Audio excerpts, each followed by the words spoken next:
Okay, Shadow Eater, one angry pagan here. This time I am a bit angry. Not at Vaush, but the guy he's debating, because he is so fucking intellectually dishonest. I have spent the majority of my life studying Earth's life history, much of which corresponds with the climate scientists. But this guy doesn't even understand science.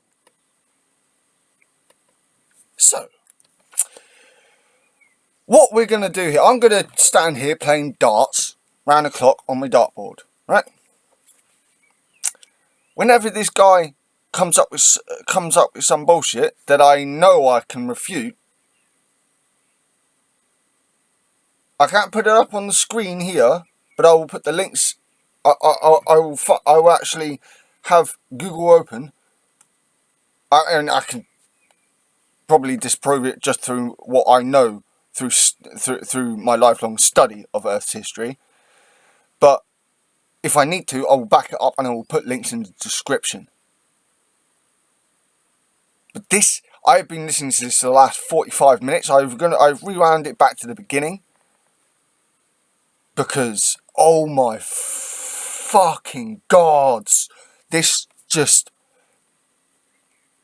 I don't like climate deniers as it is because it ignores empirical fact. Climate change can be seen in rock. Not just ancient trees, not just ancient ice, but fucking rock! Stone! This is why I put paleontology higher than investigative journalism. Sorry, I am really pissed off by this. But anyway, that's the preface. Sorry you don't get any visuals. Like I said, I need to wait to get the right software. But here we go. This is on Vaush's channel, by the way. Ladies and gentlemen, thrilled to have you here for another epic debate. This is going to be a fun one, folks, as always. So I want to let you know, if it's your first time here at Modern Day Debate, we are a neutral platform that hosts debates on science, politics, and religion. Just as an aside, I know I've got like 19 subscribers, so I'm tiny, but I would love to be in on some of these debates. Why? Because I like, despite the fact I've got no official qualifications, most of my life has been spent learning stuff. And once I soaked in that information, I also then put it through the gauntlet of critical thinking.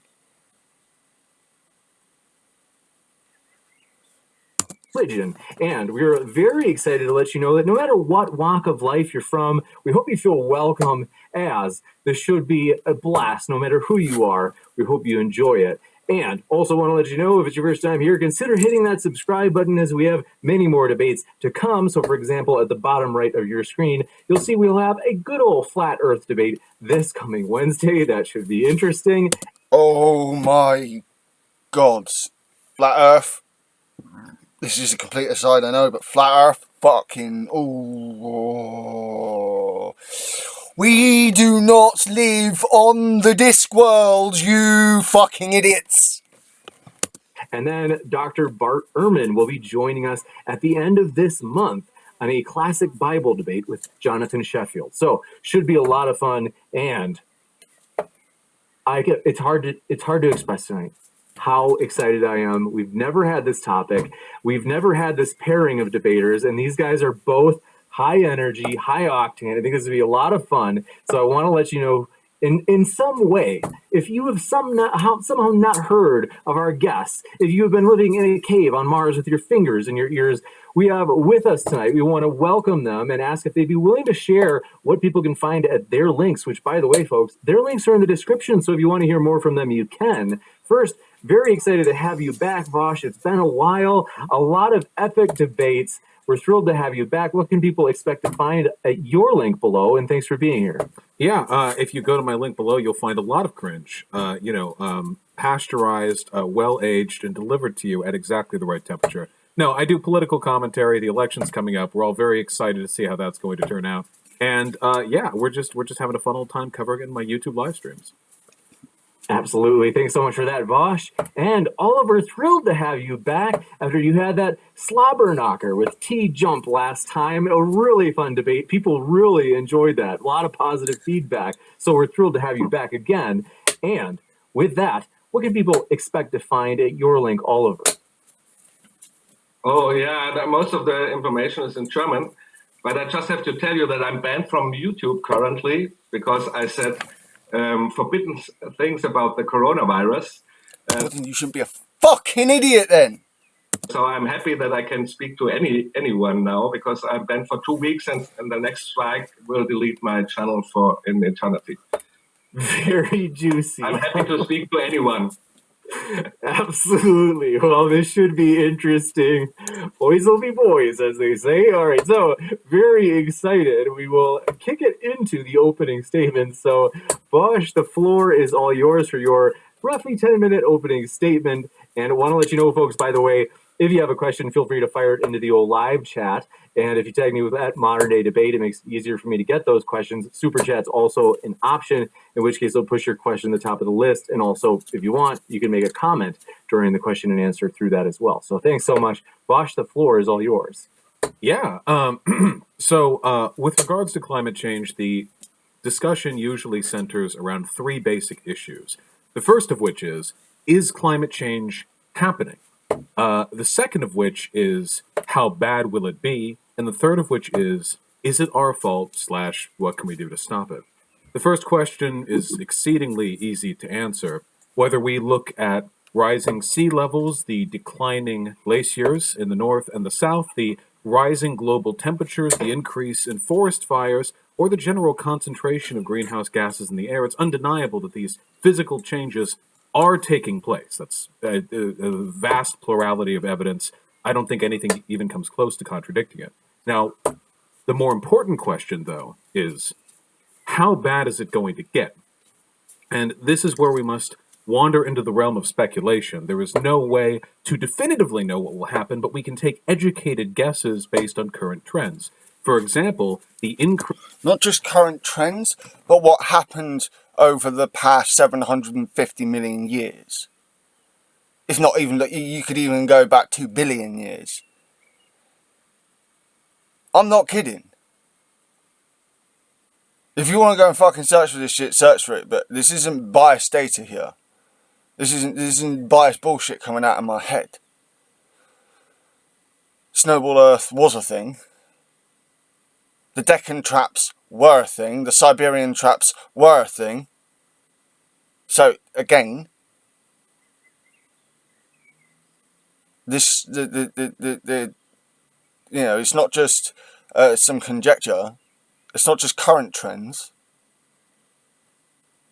There is a lot of data to back this, to back climate change, to back up climate change. From the last, and I will, okay, just for life, just for multicellular life on Earth, 750 million years, just as a rough estimate.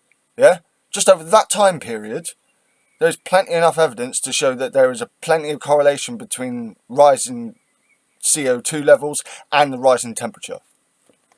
Increasing rates of forest fires, which have devastated where I live, the Pacific Northwest, California, where I used to live, Australia, where I once vacationed, and plenty other places around the globe, have become increasingly severe and extra seasonal outside their regularly scheduled forest fires in ways that have done incredible damage. Where I live in Paignton, in Devonshire, at southwest England, yeah. The last 3 years, we've had higher temperatures in southwest England than in Tenerife, which is off the coast of Morocco. To their respective environments. This, of course, not only chokes the air of the people who live in those areas, it also denies us vast swaths of material resources that we can use for pharmaceutical or farming purposes. It also makes the world a lot less pretty, frankly.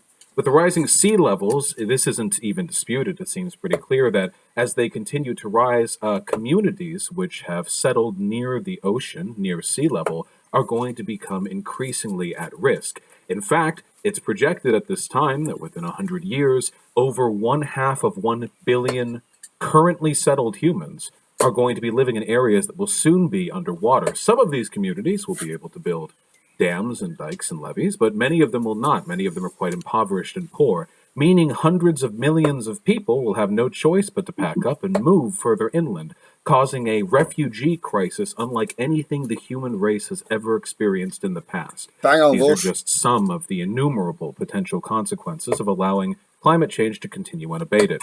Which brings us to the third and final question, 2 parts, I suppose. Is this being caused by humans? Yes. And Well, partly. what can we do about it?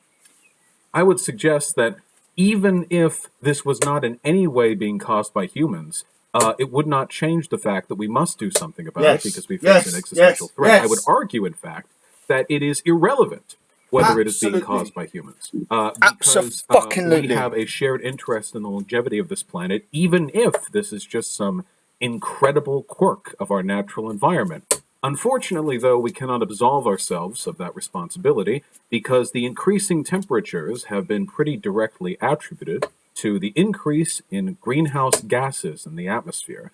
Essentially, they work by trapping the energy of the sun inside of our atmosphere. As the rays leave the sun, they enter our increasingly thick atmosphere from its outer rim, and as they bounce off the planet, off clouds, the ocean, the sand, the sun, rather than being reflected back into space at the traditional rate and proportion, they are instead kept here by greenhouse gases with their molecular structure, which these greenhouse, another effect, another thing going on here is the greenhouse gases aren't being reabsorbed as they naturally would do, say by peat bogs, the natural carbon traps that we have been obliterating. People, humans, we've been obliterating carbon traps, releasing more and more carbon. It's not just using fossil fuels. traps energy. These greenhouse gases are produced by us. They are also produced naturally, but we have broken the equilibrium with our extensive industrialization. We spew carbon dioxide and other forms of greenhouse gases into the atmosphere at an extraordinary rate. And I think this has frankly, nothing to do with the planet, nothing to do with ecological preservation, and everything to do with the preservation of the human species. We must prevent climate change. We must. I think that goes larger than just. I'm not a human supremacist, so I believe that it goes farther than that. It's not just humans; it's the animals that, and not just the animals. It's all of life that lives. That not only do we depend on, but depends on us to a point as well. Considering just how much of an effect we've had on this planet so far. Claim and lay claim. When I say these things, by the way, it's when I say don't take these things in an absolutist viewpoint. What I mean is that these are just what when I come out with a point, it's just one aspect to the problem. Okay. The land, which may yet be taken by rising sea levels. We must restore the ice at the poles. We must make the world habitable for our children and future children and such, because if we don't, they are going to be very cross at us, and in all likelihood, they will not be paying for our retirement homes, and we will have no choice but to wander the streets, an old and dejected generation of boomers, upset that we have been left out in the 118-degree sweltering winter heat by our angry grandchildren. Whoa. And that is my case. Absolutely. Thanks so much, Vaush. We'll kick it over to Oliver for his opening statement as well. Oliver, the floor is all yours. I want to repeat what I did last time, that I majored in empirical science, and my thesis deals with correlations, which is very important when we come to debating if there's a man-made climate change. I don't dispute that the climate is changing. It's changing for thousands of years. Okay. Just want to pause it right there. That cunt just fucking said right there that he does not believe that climate change isn't a thing. But my points are, for a scientific theory, a falsifiable experiment must exist. Otherwise, the theory is at least worthless. in the case of the greenhouse effect, even clearly wrong.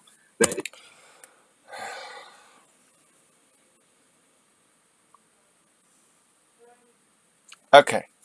As a smoker, not just a smoker, but a weed smoker, I can prove this guy utterly wrong with physics.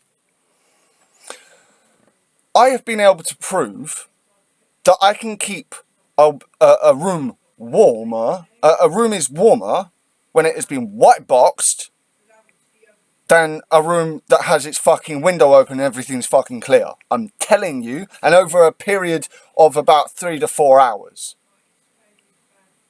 I'm telling you that that smoke makes that room warmer than it would be without it. There is no such experiment, they admit it, but there are numerous empirical measurements that refute. Sorry, what the fuck? No, that is complete bullshit. What he just said then is an utter lie. And he is saying it with complete confidence, which is really kind of scary. The theory. Second, there is no correlation between temperature and carbon dioxide. Correlation does not necessarily. Yes, again, Deccan traps, Siberian traps.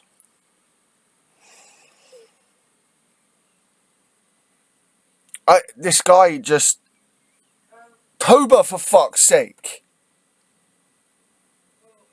The 535 event. What? You just realise that carbon dioxide comes out of volcanoes too, right? And calderas. He does know this, right? Fucking twat. Necessarily mean causality, but causality requires correlation, and there is none. You even understand what that means? Non-linear chaotic. Non-linear chaotic means that there is no fixed correlation between one factor and the other. So it could even be that increasing CO2 could also lead to decreasing temperatures due to the non-linear chaotic nature of the models. And they even say that they only come to their conclusion because of their computer models. Numerous proven physical laws clearly refute the greenhouse thesis and the greenhouse effect. There is no such thing. It doesn't. Right. He says this without explaining which laws disprove this. It is complete bullshit. Insulation. Right. How do I put this? I probably haven't got the right terminology right now. I'm not so much into my physics, but I do know the actual conception of this. I do know how this works. Okay, so you take this screen. Right? Imagine this screen is a box. Okay, what you have is this box heating up. As this box heats up, I start fucking having a fact. Okay, all right, let's light this up. Okay, now just imagine.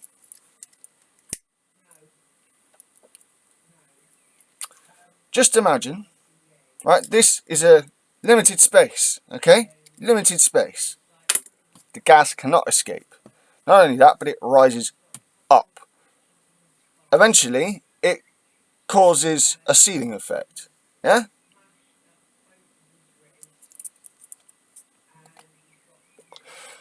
What this means, and also the fact that heat rises, okay? The heat gets trapped by the gases because because we're in a limited space, okay, and the same applies with Earth, okay. The gases trap the heat. Instead of the heat passing back out through our atmosphere and disseminating back out into fucking space, it gets bounced back. I mean, it gets bounced back anyway because of the ozone layer, but when you start adding carbon and sulfur into that mix, it gets that blanket that the ozone layer gets thicker. We have actively been making, or we've been making that blanket thicker. Yes, the Earth can do it too, through volcanoes and through fucking calderas and other such things. But we humans have been doing it too. And there is a definite measurement that can be shown over the past 150 years. This guy absolutely doesn't know what he's talking about. As a greenhouse effect. Even, and that to the point you made, even if humans would cause global warming, so what? 90% of the time, the Earth was warmer than now. I'm living in the Philippines, as you mentioned, and I know the figures of Thailand, which is near to the Philippines. So? They are 15 degrees higher, Celsius higher than Germany. What's your point? Nobody is dying there. They harvest 3 times a year. Right. So even if there would be... Again, this guy, he brings up physics, okay? But he doesn't seem to understand that if you heat up the planet... Yes, Germany and, the southern and north, the places that were usually cooler will warm up. But at the same time, the hotter countries also warm up. The hotter countries become unlivable, you fucking idiots. What the fuck?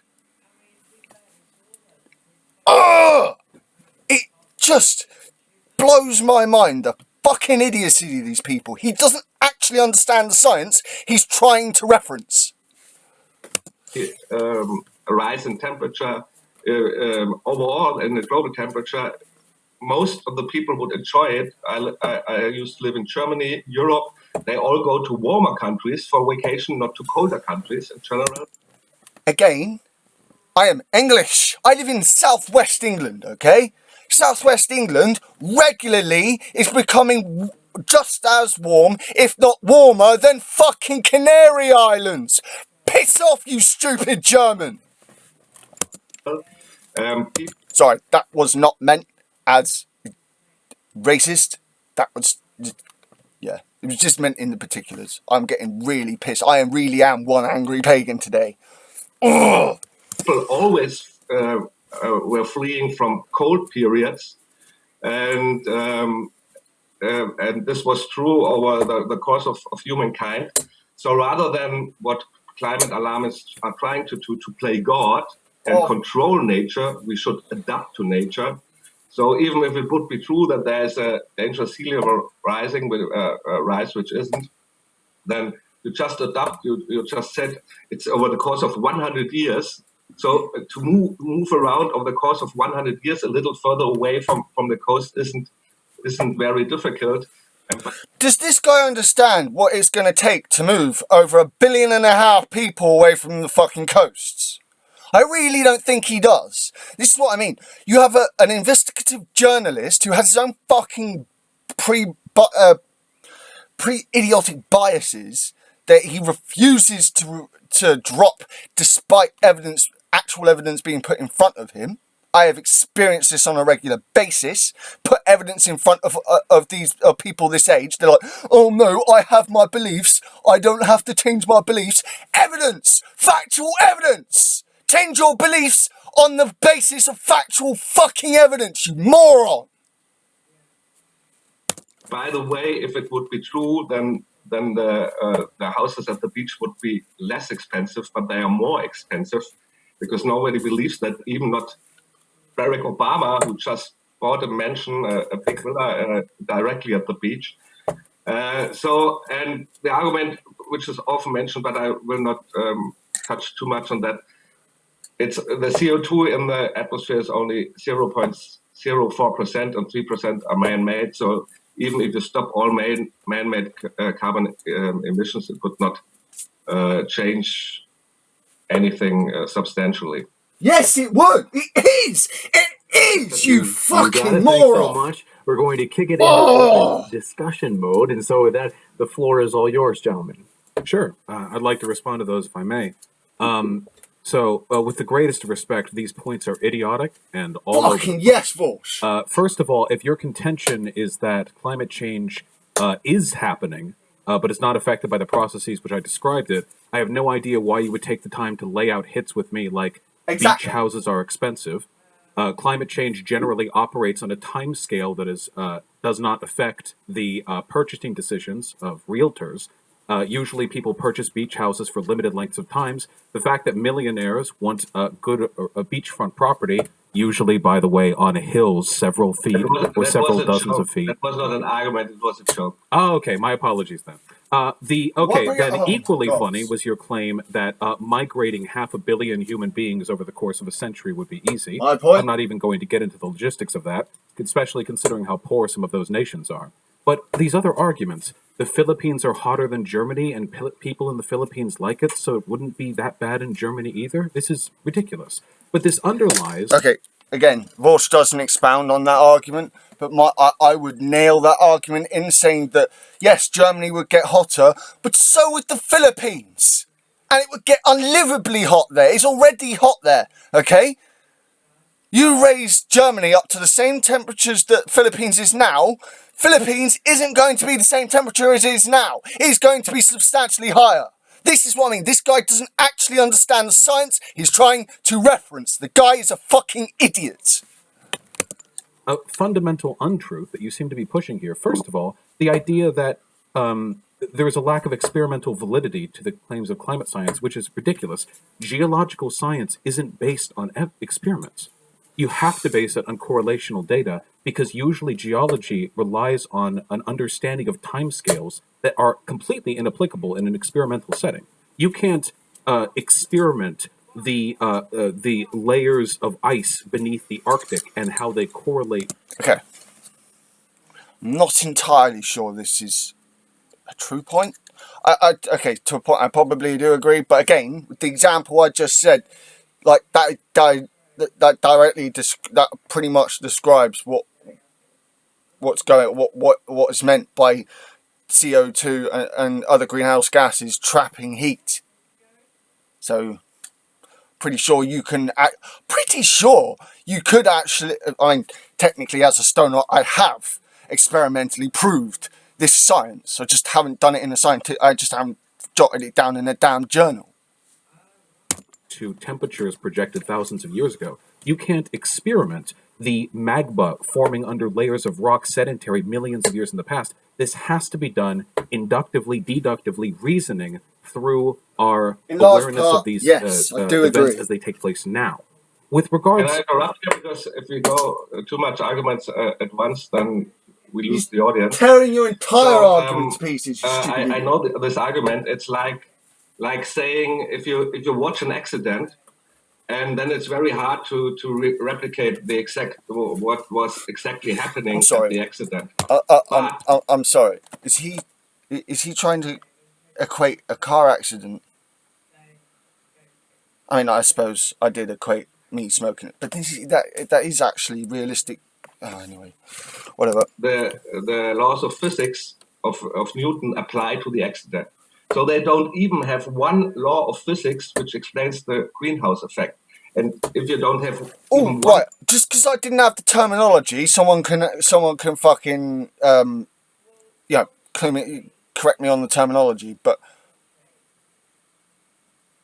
my scenario did prove the physics of that. Again, the twat doesn't understand the physics he's trying to reference. One law of physics to explain it, then the theory is worthless. What do you mean by law of physics? Wait, here, I have a paper for you right now. Carbon dioxide absorbs and re-emits infrared radiation. This can be tested experimentally. This isn't just correlational. We know for a fact that these molecular structures trap infrared radiation. I can provide it to you if you would like it. You can shake your head, but that's a fact. First of all, you don't test the validity of experiments by laws of physics. Laws of physics are numerous and relate to varying degrees to any given experiment. This is easily provable that CO2 correlates to the trapping of... No? No, it's not. Oh, okay. Yes, you want me to read this article? I can give you 1,000 studies which dispute the claim. All right, put them up then. I don't appreciate it when people lie to their audiences. Exactly. And what you're doing right now is you're lying. No, I'm not lying. Yes, you are. To read this article to you? It's complete bullshit. No, I'm not lying. You can go to the paper of Professor Gerlich and Dr. Scheuchner, who recently passed. You can go to the work of Professor Gerhard Kram, who dispute that. But let me just explain. We were at place of the correlation. So if you examine any subject, you need a correlation, but at least you need a correlation between CO2 and temperature. There is none. There is! Yes, there is. Oh my god! The mass extinction events, which are linked to the Siberian and Deccan traps, prove that. Oh! It does just drive me mad.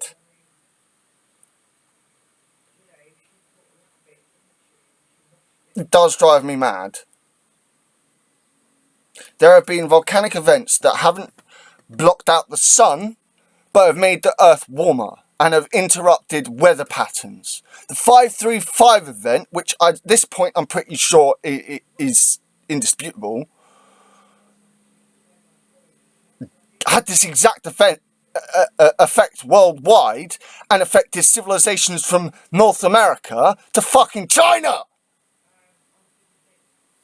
Would you like me to provide it to you? I'll provide it to you in the chat here. Yeah, we will come to that. There you go. So you can win $10,000 if you show me the correlation. I have just done so. Yeah.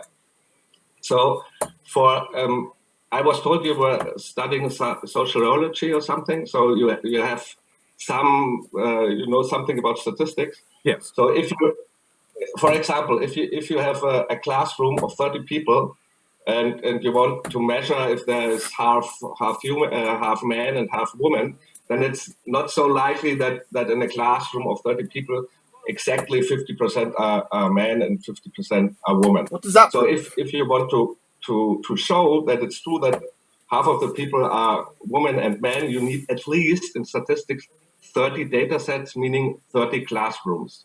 So they claim that climate is the temperature over a course of 30 years. So you need at least 30 data sets to show a correlation, meaning 900 I'm not years. even going to fucking There is no 900 time period in the history of mankind. You're completely making this up. Let me finish with a positive correlation between CO2 and temperature. So, first of all, I don't know what relationship there is between the projected ratio of men to women and whether or not you would believe any individual human being would be man, half woman. This would be a misappropriation of statistical knowledge. When it comes to understanding data sets, it was only to explain to you how many data sets you need. When it comes down to that, yes, you're just frankly incorrect. Any study we have at any given point about the climate of the planet is drawn from literally tens of thousands of different data points correlating global temperature, global sea levels, what have you. The idea that this is being done in some sort of haphazard or statistically invalid way is a complete farce. It's farcical. It's a joke. You can just look at the graphics. I'm currently looking at collected data on this. I'd like to see these graphics. You claimed you have data, which is a defeater to my point. I guarantee you will not be able to find a peer-reviewed article suggesting CO2 molecules do not trap radiation. I guarantee you will not be able to find a peer-reviewed article suggesting there is no correlation between CO2 and temperature. Easily. That is the easiest bet that I would ever make in my life. I just referenced you, Professor Gerhard Kram, and it's Professor Gerlich and Dr. Scheuchner. But let's go to the data, so I can share. I have no idea. I would love to see these articles. Assuming they're in English, then? of course. If they're in German, No, they're in English. In English. So it's all on my website. So it's one website. Right. Because some of it's all on his website. I don't believe it for a start. I want numerous websites. You talk about multiple databases. Give me multiple databases, not just your fucking site. it is in German, but there's always, not always, but there are many English articles I refer to. It's all on my website. I will give it to you later. of course. But no, Yeah, just the data on this is extraordinarily clear. Because I'm taking the IPCC data. So, can you see it? Yes. So, that's the temperature for the last 1,000 years. and that's the IPCC data, the red line, Right. and that's the CO2. Just for a start, for me, 1,000 years not enough. But even with this, there was no industrialization right up until the end of this graph, which shows there is a rise in CO2 levels. It's almost level with a couple of little ups and downs, right? Pretty much across the board. But then, as you get right towards the end of that graph, the CO2, the line that represents CO2, does fucking rise as you get towards the modern period. Industrialization. And this guy's going to try and say this graph proves him right? He doesn't even understand the graph. He's trying to use his fucking evidence. CO2. Also IPCC. This does not match up with any data I have ever seen on this time scale. Not even close. Yeah, but that's the IPCC data from Michael Mann. It's what the climate alarm is. Again, even if it doesn't match up with others, okay, the graph itself proves him wrong. It's like he doesn't not Vaush, the German, Oliver, yeah? It's like he doesn't understand how to read a fucking graph properly. That's my issue. That's one of our big issues here. He's trying to bring up science and graphs, but he doesn't understand the science or the graphs, or the data on the graphs. It's ridiculous. These climate change deniers are absolutely stupid. They're not just deniers, they're in denial. It's just true. They show the last part of it, and both is rising, and it depends on how you do the scaling. Doesn't matter what the scaling is, you bellend. There you clearly see that sometimes the temperature goes down. Yeah, I would need to see this. Right, yeah. again, right, now I can see the whole fucking, oh my fucking gods. Right. He's now put up this. I'll put the description to this video in both at the end of the video and in the description. I'm not going to play this entire. I'm not sure if I can play this whole 2-hour thing, but I might do. But this in his own graph, it actually shows. It actually does show. It proves him wrong. It's just so stupid.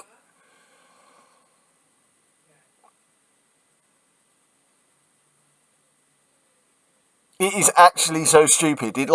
He's trying to say the graph proves him right, and it doesn't. It proves him wrong.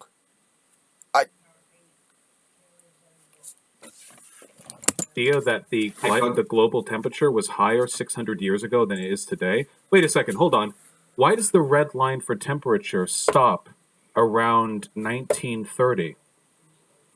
Suspect. 1930, what? The red line right there, the one which determines global temperature, no, that's stops. That's not 1930. It's at the end of I don't know, 1990 or something. But that's not what it says. Right. So if each of the dividers there is 100 years, it stops a little bit before the midway between 1900 and 2000.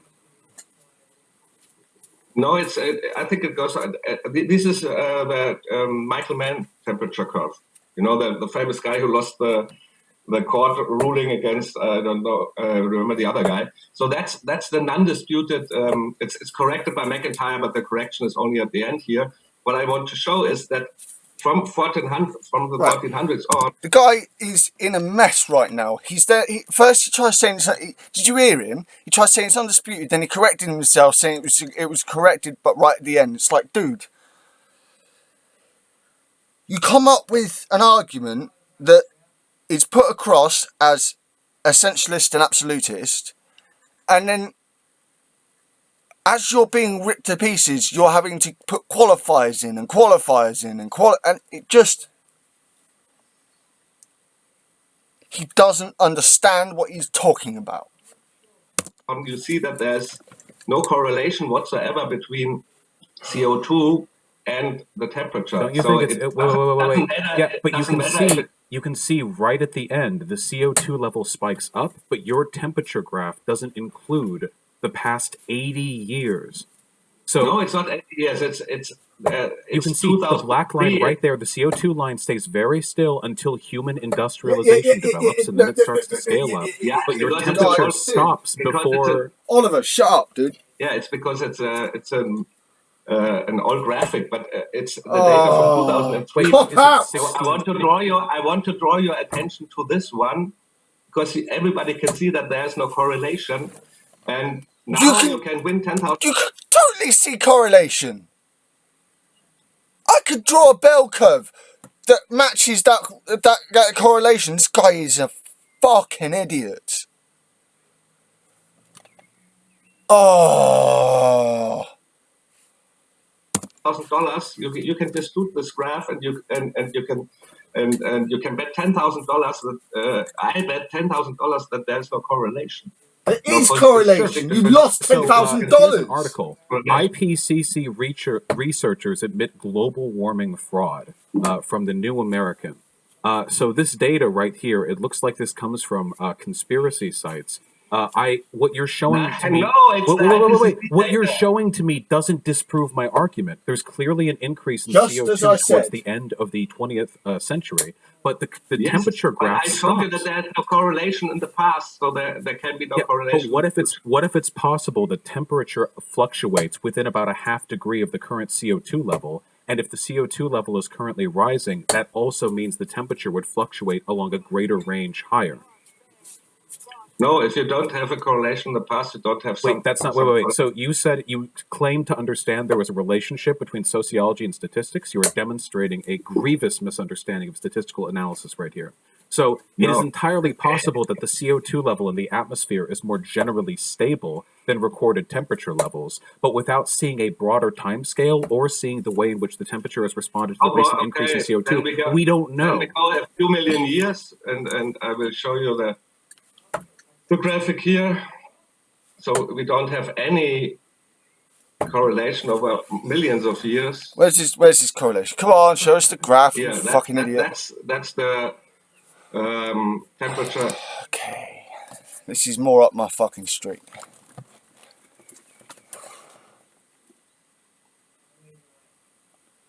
Now, again, you can bring this graph up yourself. On the video, like I said, I put the description I put the link in the description to this video. You can see it yourself. So, what is he fucking talking about then? What's what? Average global temperature, and that one's carbon. Alright, so the blue one is average global temperature, the black line is atmospheric CO2. Yeah, everything seems right about there. Okay, a drop in temperature which led to a drop in the CO2.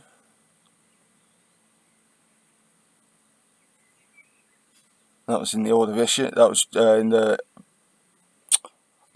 Yeah, that was on the border of the Ordovician and the Devonian. Yeah, like this guy is really well off.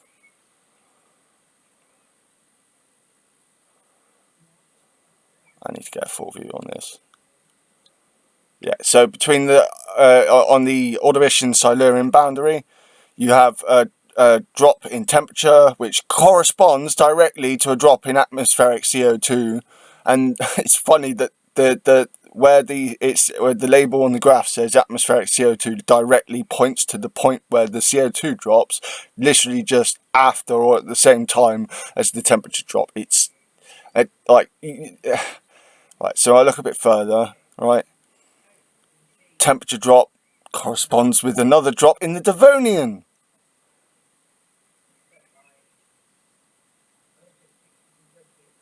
Carboniferous, yeah, this corresponds.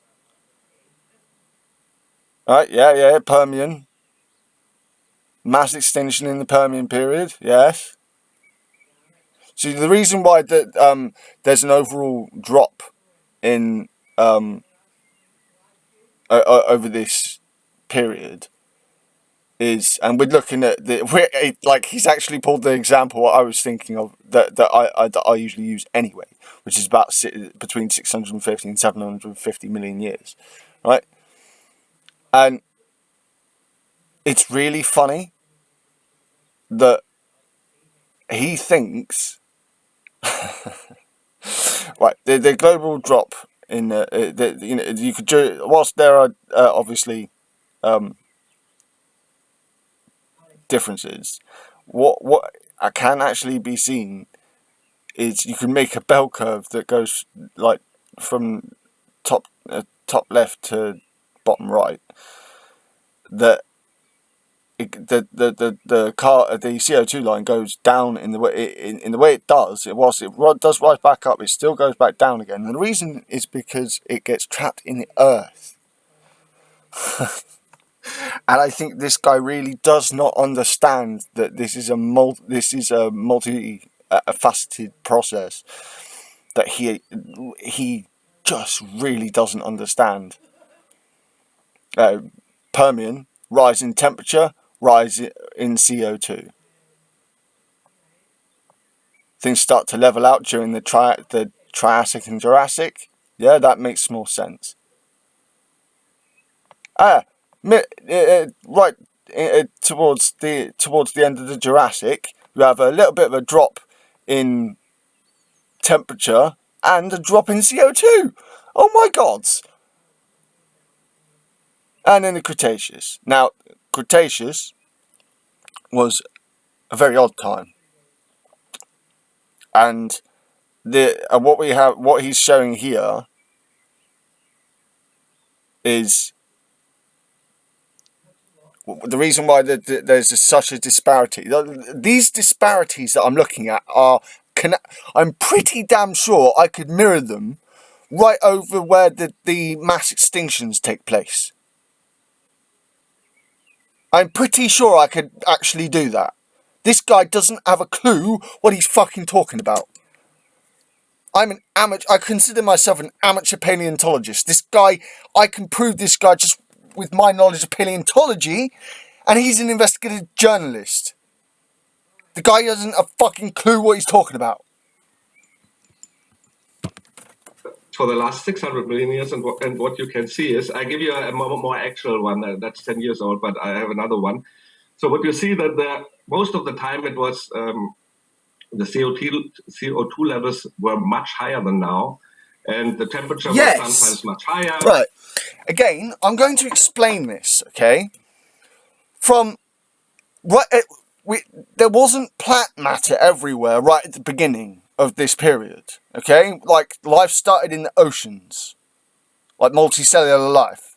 The plants and algae and such then went up onto land, and once they started dying and started decomposing, and you started getting these muds and peat and earth that started trapping the CO2, the CO2 levels start to drop. Again, this guy has no idea about how this works. Sometimes much lower, and maybe I get to the actual data right now. Don't you think it's interesting that previously you were very uncomfortable using long-term temperature data because there weren't enough data sets to draw from, but now you're using ones that extend hundreds of millions of years in the past? This would be irrelevant to our point. It's better to have a longer time scale. The problem with that is that it's a reconstruction, but it's not. Mate, you put up a short time scale, which proved you wrong. You then put up a larger time scale, which proved you even wronger. Just stop with your bullshit. Disputed by anyone. What does this indicate? Then we had much higher temperatures and much lower temperatures, regardless Humans of the weren't CO2. around back then. Right. Right, at the beginning of this graph, multicellular life was not even on land. Forget humans. This is bigger than humans. Like, ugh. They weren't around at that time. Yeah, and the CO2 levels have been decreasing because The Earth do has been not made correlate. habitable for humans. No. Again, I'm going to argue with Vaush here because he seems to have a really anthrocentric point of view. And no, it was made habitable for life, multicellular life, which did lead to humans, but has also led to many other species, as well as humans. Come on, Vaush. We're talking I agree about with. I've had almost no arguments against Vaush, but like I do, his anthrocentricity does get to me a little bit. It's great, just a little bit. time scale of hundreds of millions of years. The atmospheric composition of our planet has changed. Humans weren't capable of surviving in the atmosphere before. You're saying like, oh, it's okay, the CO2 used to be much higher. We would be dead if we lived back then. Now we live at a lower time period. It going up is bad. And most of the time there were more plants and more nature and Not more humans. animals. Not No, us. no. Again, the guy. No. Oh no. As someone who has studied Earth's life history, that statement that fucking idiot just come out with is utterly wrong. Completely false. Right at the beginning, there wasn't bountiful plants and animals everywhere. There was fuck all on planet Earth. Unless you look under the waves. At the beginning of this graph, life was more multicellular life could only really be found under the waves. As you go through this graph, that's when you start getting life on land, which is when the carbon dioxide levels start to drop. It's not difficult to understand. Yeah, and that's not an argument. So wait, no, it is. You're citing that climate change isn't a big deal because plants could live 700 million years ago. Which is wrong Yeah, anyway. I'm talking about the correlation of CO2 and temperature, and there is none. And you can Wait, hold on. So I'm going to screen share because I don't know where you're getting these wacky data sources. If I may, hold on. Like, Yeah, I can prove this guy wrong with paleontology alone, with just that one science. That I wouldn't prefer. I would prefer to use a multi-pronged approach, but for example, with paleontology alone, I can prove this climate change denier completely false, because he's a fucking idiot. I give you the actual data. Yes, the actual data. Hold on. Stop your screen share, and we're going straight over to this one. Can you see this? No. Oh no. There we go. Yeah. Okay. So we are. Yeah. That's the hockey stick curve. As I told you, no, I didn't tell you. We are still recovering from an ice age. I think the minimum was at 1870. So.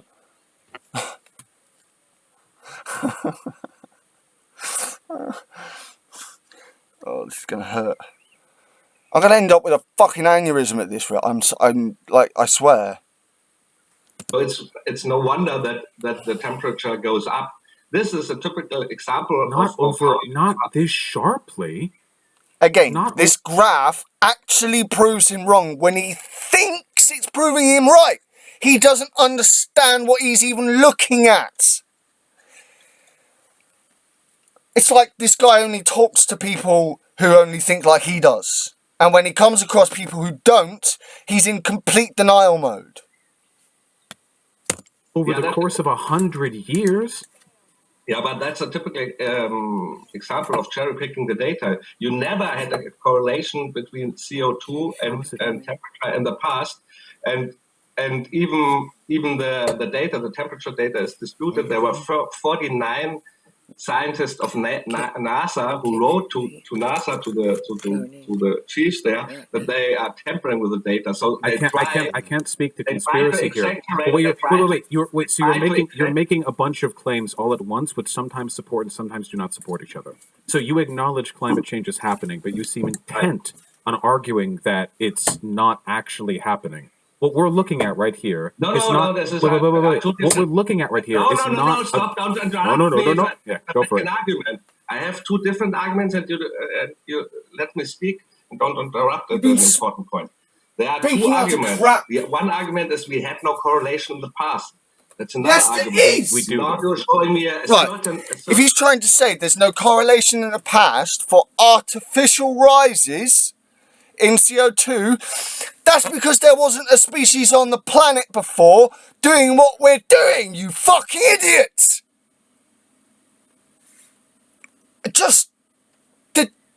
Is his brain completely smooth?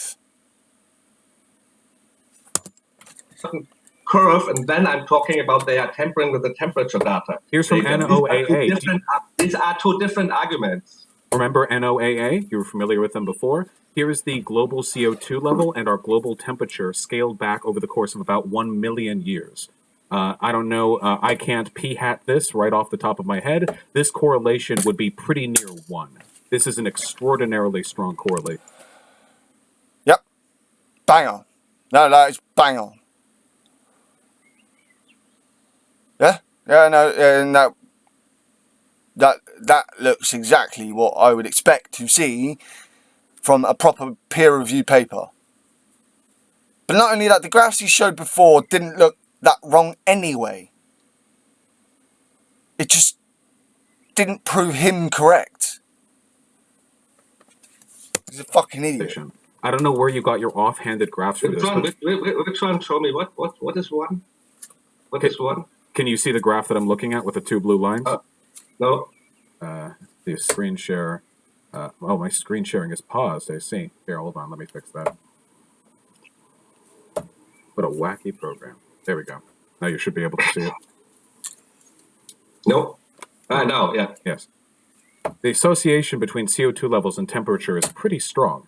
Now, I imagine there's more year-to-year intervariable fluctuation with temperature because of solar cycles, but CO2 and temperature tend to follow each other pretty strongly. The Earth used to be much hotter. The Earth's atmosphere also used to have way more CO2. Now, we see a spike in our temperature, and...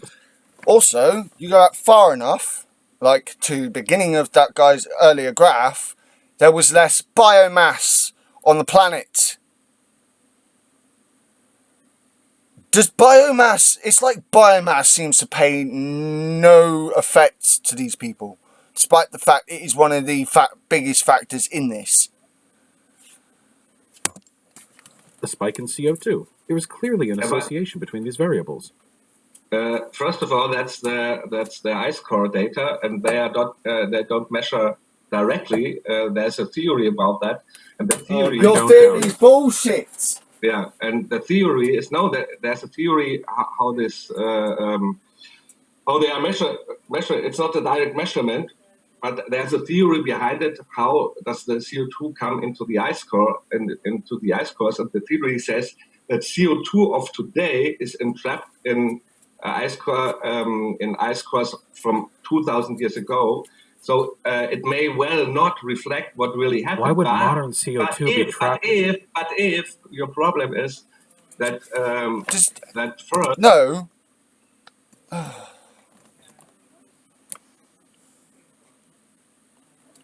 The CO2 in the ice cores may well be the CO2 from 2,000 years ago. Yes, of course it is. It got trapped in the ice. That's how we have a picture, you fucking idiots!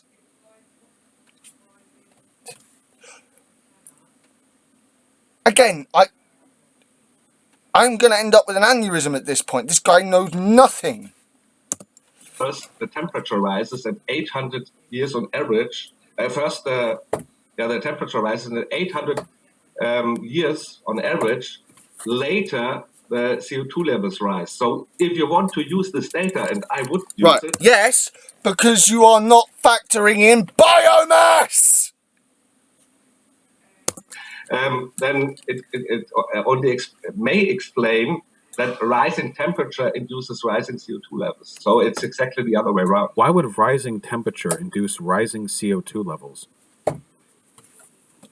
There are a lot of explanations, but I don't buy into that explanations because I dispute that data. Also, but there's no evidence here that there's an 800-year gap. Let me finish. But you are using this data, and the data clearly shows that first comes the temperature, and then comes the CO2. No, that is not shown at all by this data. I don't know if you're just like eyeballing it, but there's a pretty strong correlation here that doesn't indicate a disposition.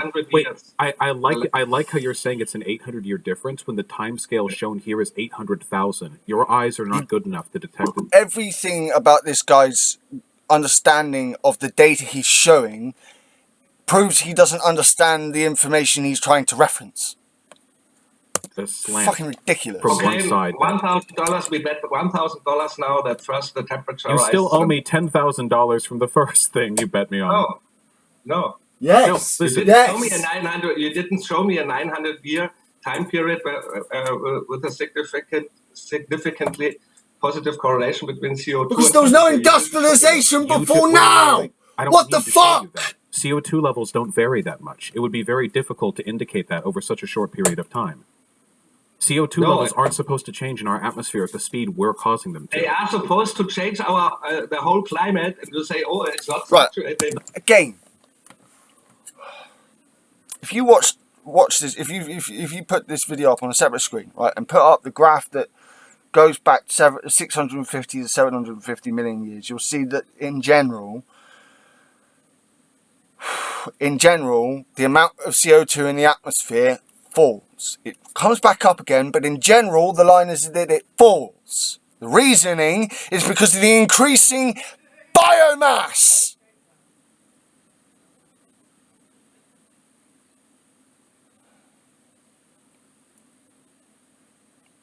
He doesn't understand the data he's talking about. Not over the course of 100 years. If it's not fluctuating, how can it change the temperature if the temperature fluctuates much more?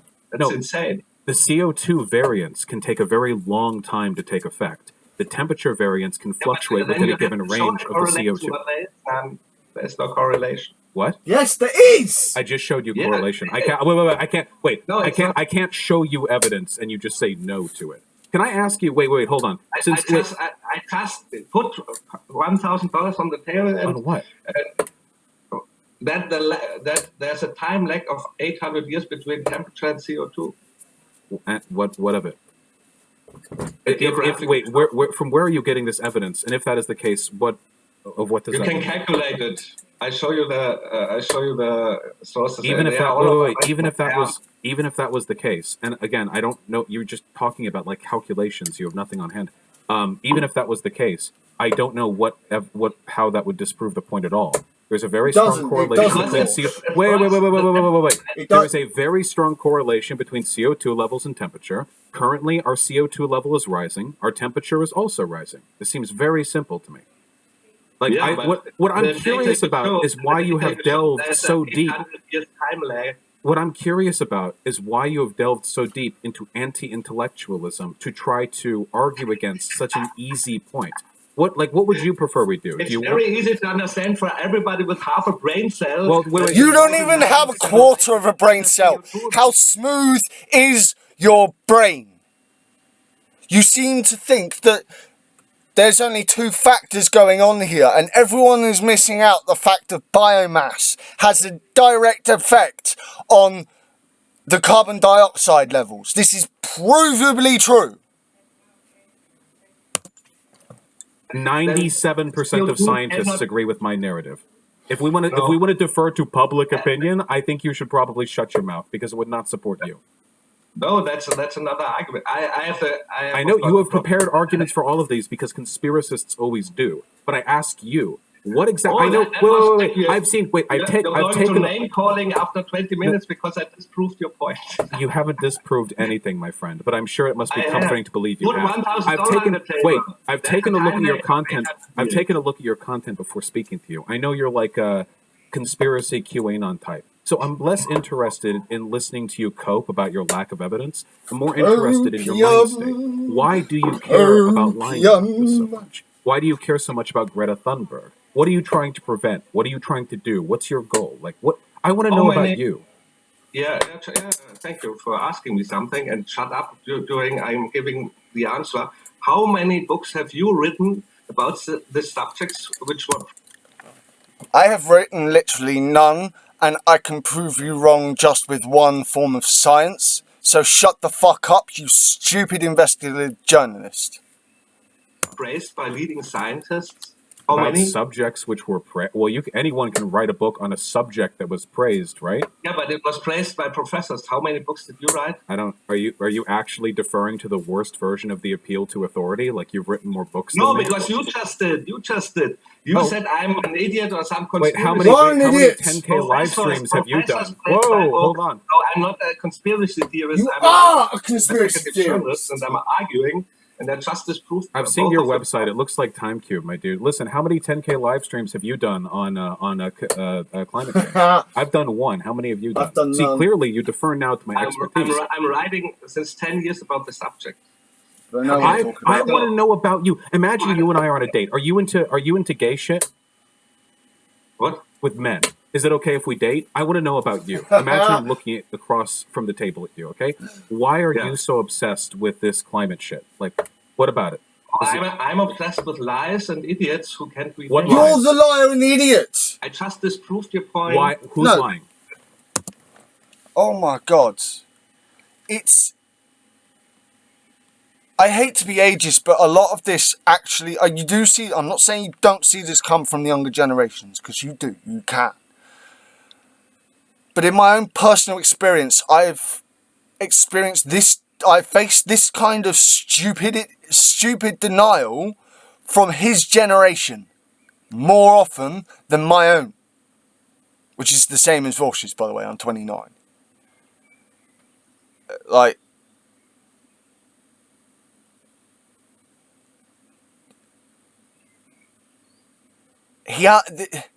this Oliver dickhead does not know what he's talking about. You are lying. Okay, but me and No. Deny. Oh my god. I'm going to end up with a fucking aneurysm at this rate. Me and 97%. Deny that first the temperature rises and 800 years later the CO2 I don't rises. deny that. I question its relevance. But with the 97% of scientists who agree with me, are they lying too? There is no consensus. Okay, Yes. we go to the consensus argument. Of course, there is no consensus. There absolutely is. It's all on one. It's all on one. Maybe I give it for your viewers. I give the website. There's all the evidence you need. Always peer review. Dude, you can put all the evidence up you want. The data that you showed proved you wrong when you thought it was proving you correct. Like, you're an idiot. You are a slave to your own confirmation bias, Oliver. So it absolutely is the consensus amongst climate scientists that climate change is happening, it's severe, and humans are causing it. Wait, do you think they're lying, or do you think they're all just dumb? No, there's no consensus, but...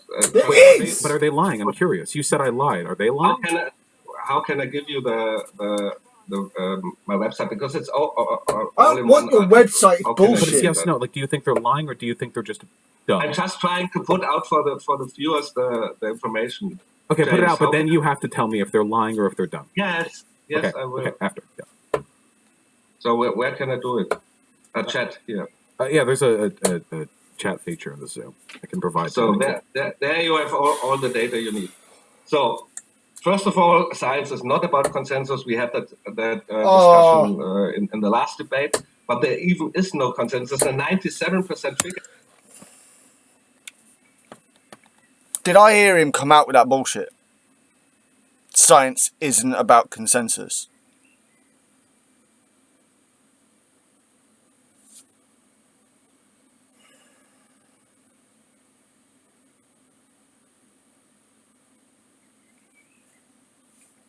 I'm not going to be able to do this hour and 54 minutes. I I'm 35. I'm 36 minutes in, and I am losing my shit. Like, Vaush is so much more patient than me. I could not deal with this, Oliver. It's the kind of idiot that is so set in his ways and is such a slave to his own confirmation bias. You can't convince him otherwise. It's just fucking ridiculous. I'm gonna let this go a bit longer, but hello, girlie. But I just he puts up graphs that prove him wrong, thinking they're proving him right. What am I supposed to take away from that?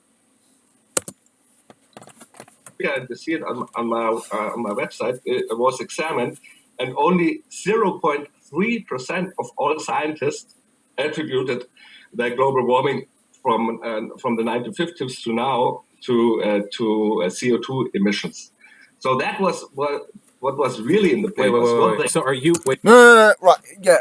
Okay, this guy seems to be ignoring the fact that a lot of these climate scientists were put up by the fucking petrol companies who then hid that data and messed with it.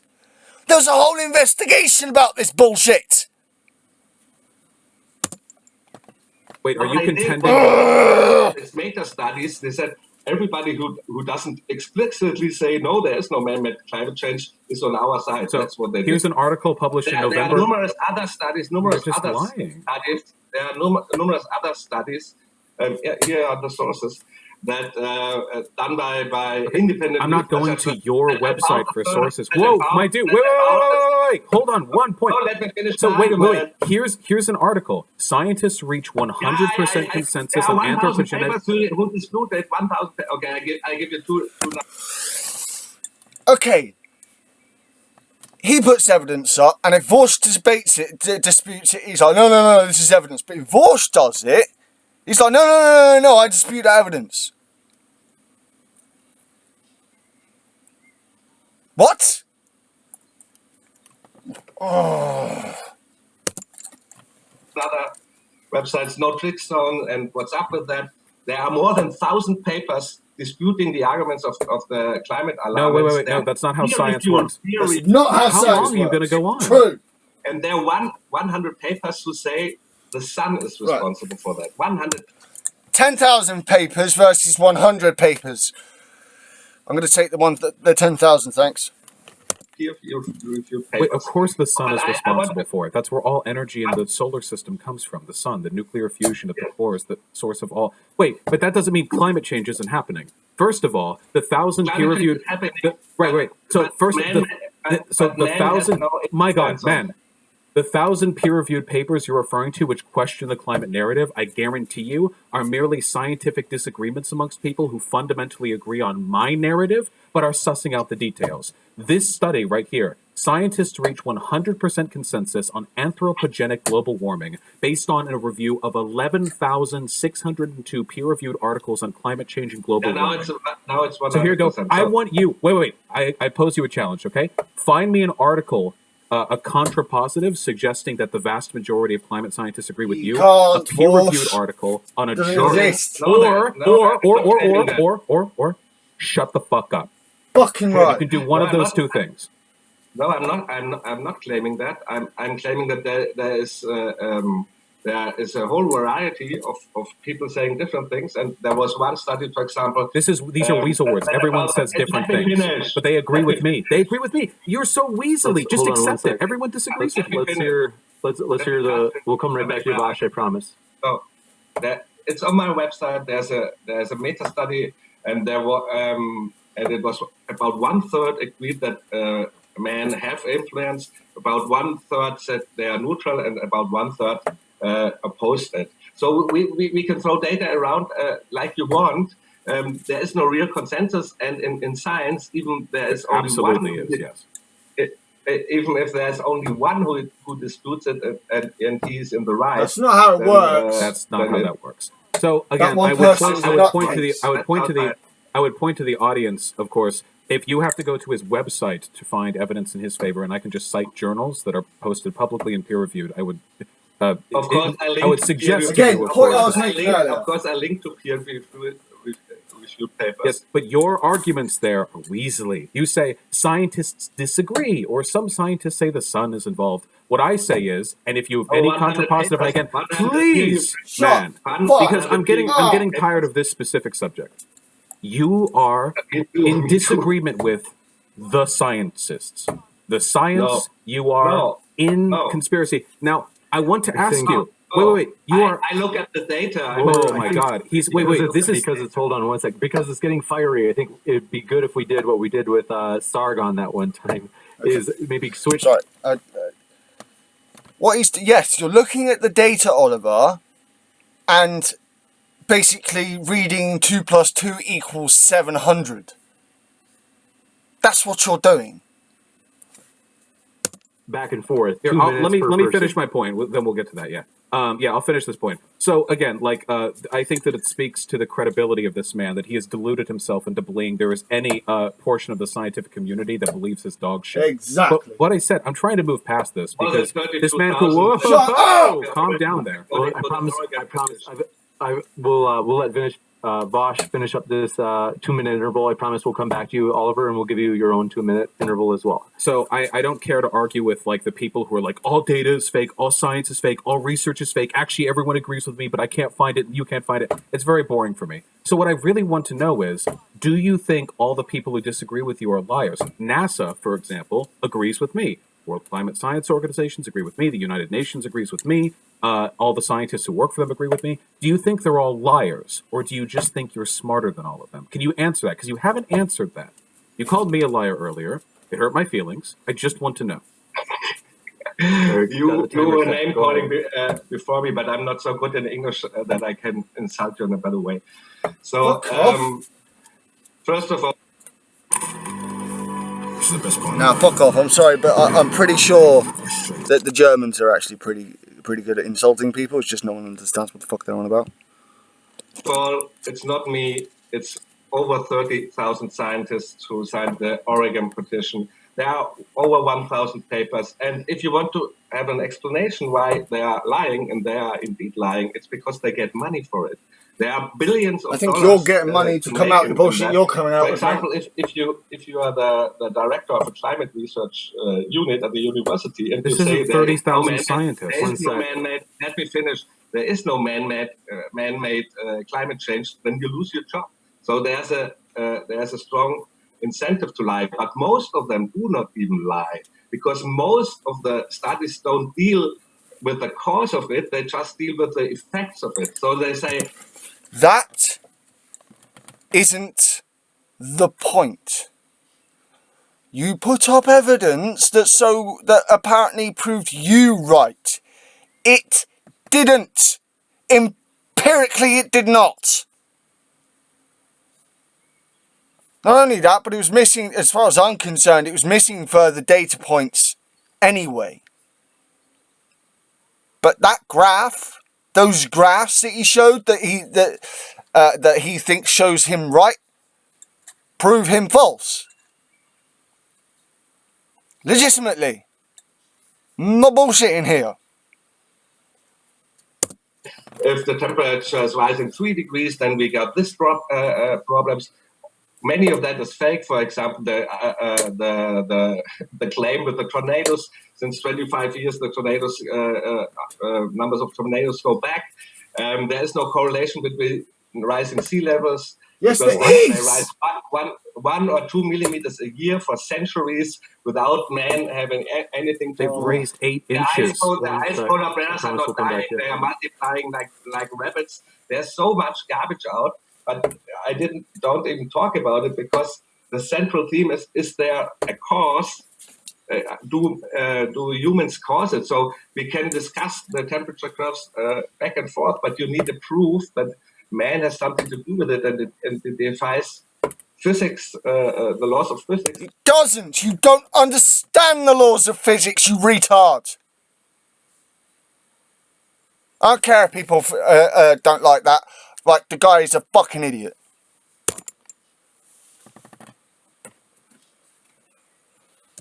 and you already admitted that there is no physical law You and don't no understand how experiment that to works. prove it. Yeah, I understand how it works. No, because you I don't. No, you don't. You don't understand how it works at all. studied it. Then you did a very You bad. studied it under the viewpoint of your own confirmation bias, which renders your study useless. Bad job and you're owed a refund. So, first of all, your comment on the 30,000 scientists support X is so dumb that it has a Snopes article dedicated to debunking it. First of all, only a Yeah, portion I know of the. this. And by the way, if anyone watching this is going to try and tell me not to be so angry, why do you think I called my channel One Angry Pagan? No Shut up. articles, but it Only a was- portion. Only a portion right of those back to you. 30,000 had PhDs, the majority of which were engineers. It was a political stunt. This was not a group of climate No, scientists. you just need to go to the FAQ. Thomas will come You right just back have to you, Oliver. go to the FAQ. My friend, FAQ.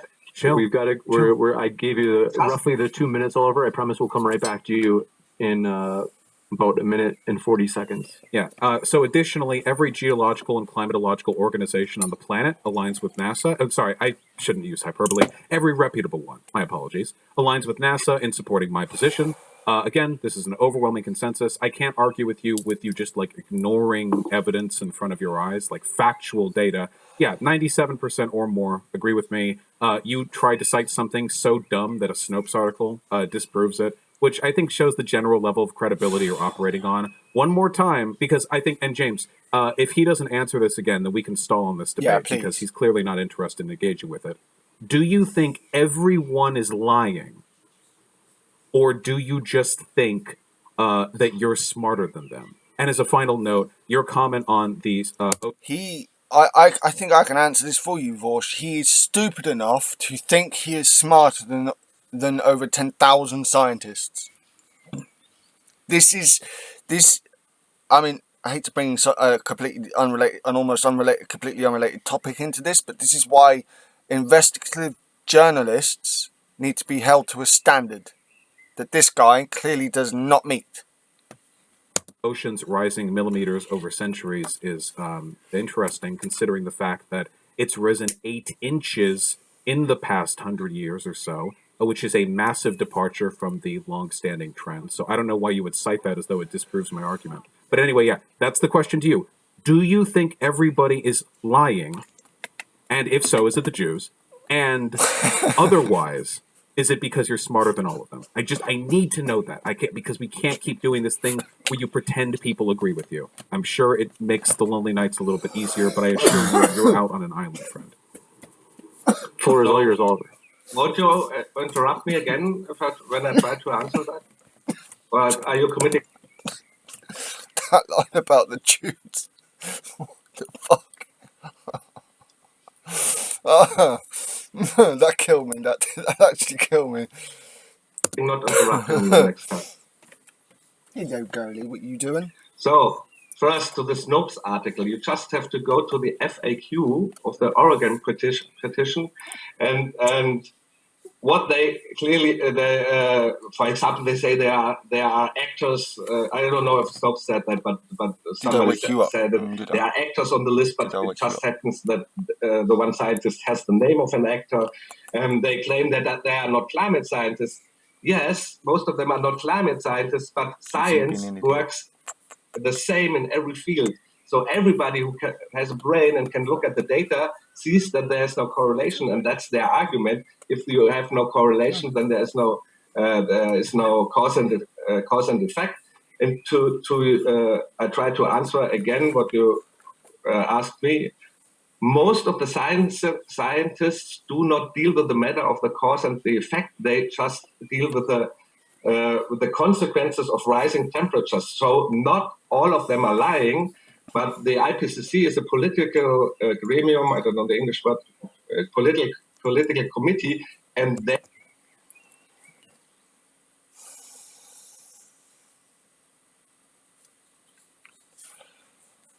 He's waffling. Waffle. Reach. He's complete fucking horse shit.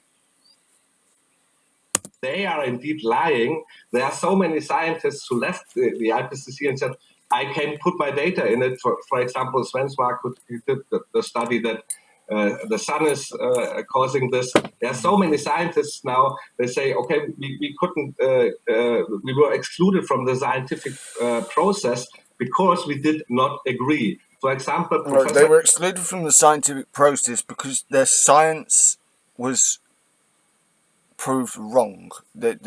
Like they were saying that climate change was purely down to something to do with the sun, and that kind of absolutism is unscientific.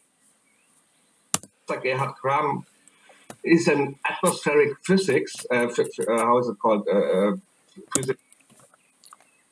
The Earth has been on a global trend of going upwards in temperature over the past couple of 100 years. Over the past 150 years, we have added to that.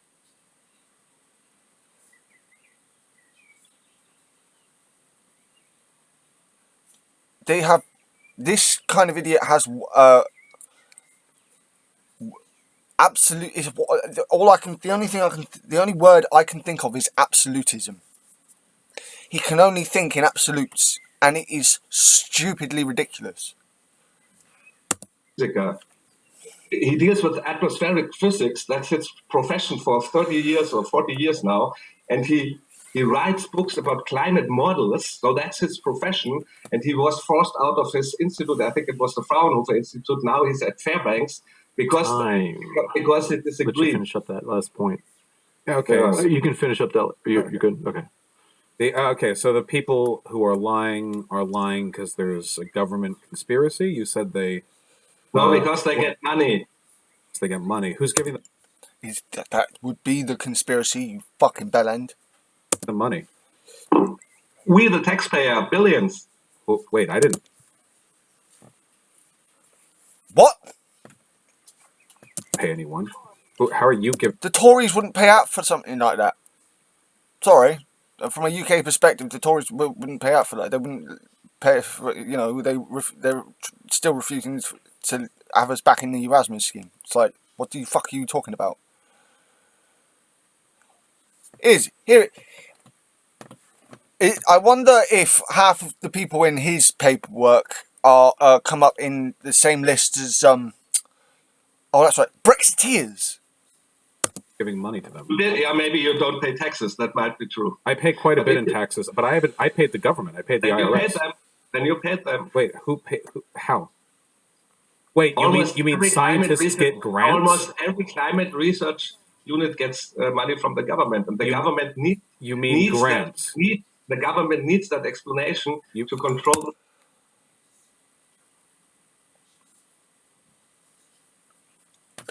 And yet early he rejected being called a conspiracy theorist. Conspiracy! People, and that's why wait. Here, this is interesting to me. Wait, how are the people controlled? Wait, hold on. This is way more interesting. How are the people controlled? Let's get into the thing. Because they have an incentive.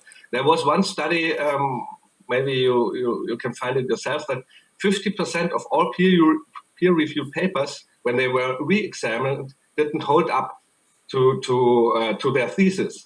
And there's always an incentive to prove your thesis because you don't get money if you say there is no man-made. Yeah, that's the replication crisis.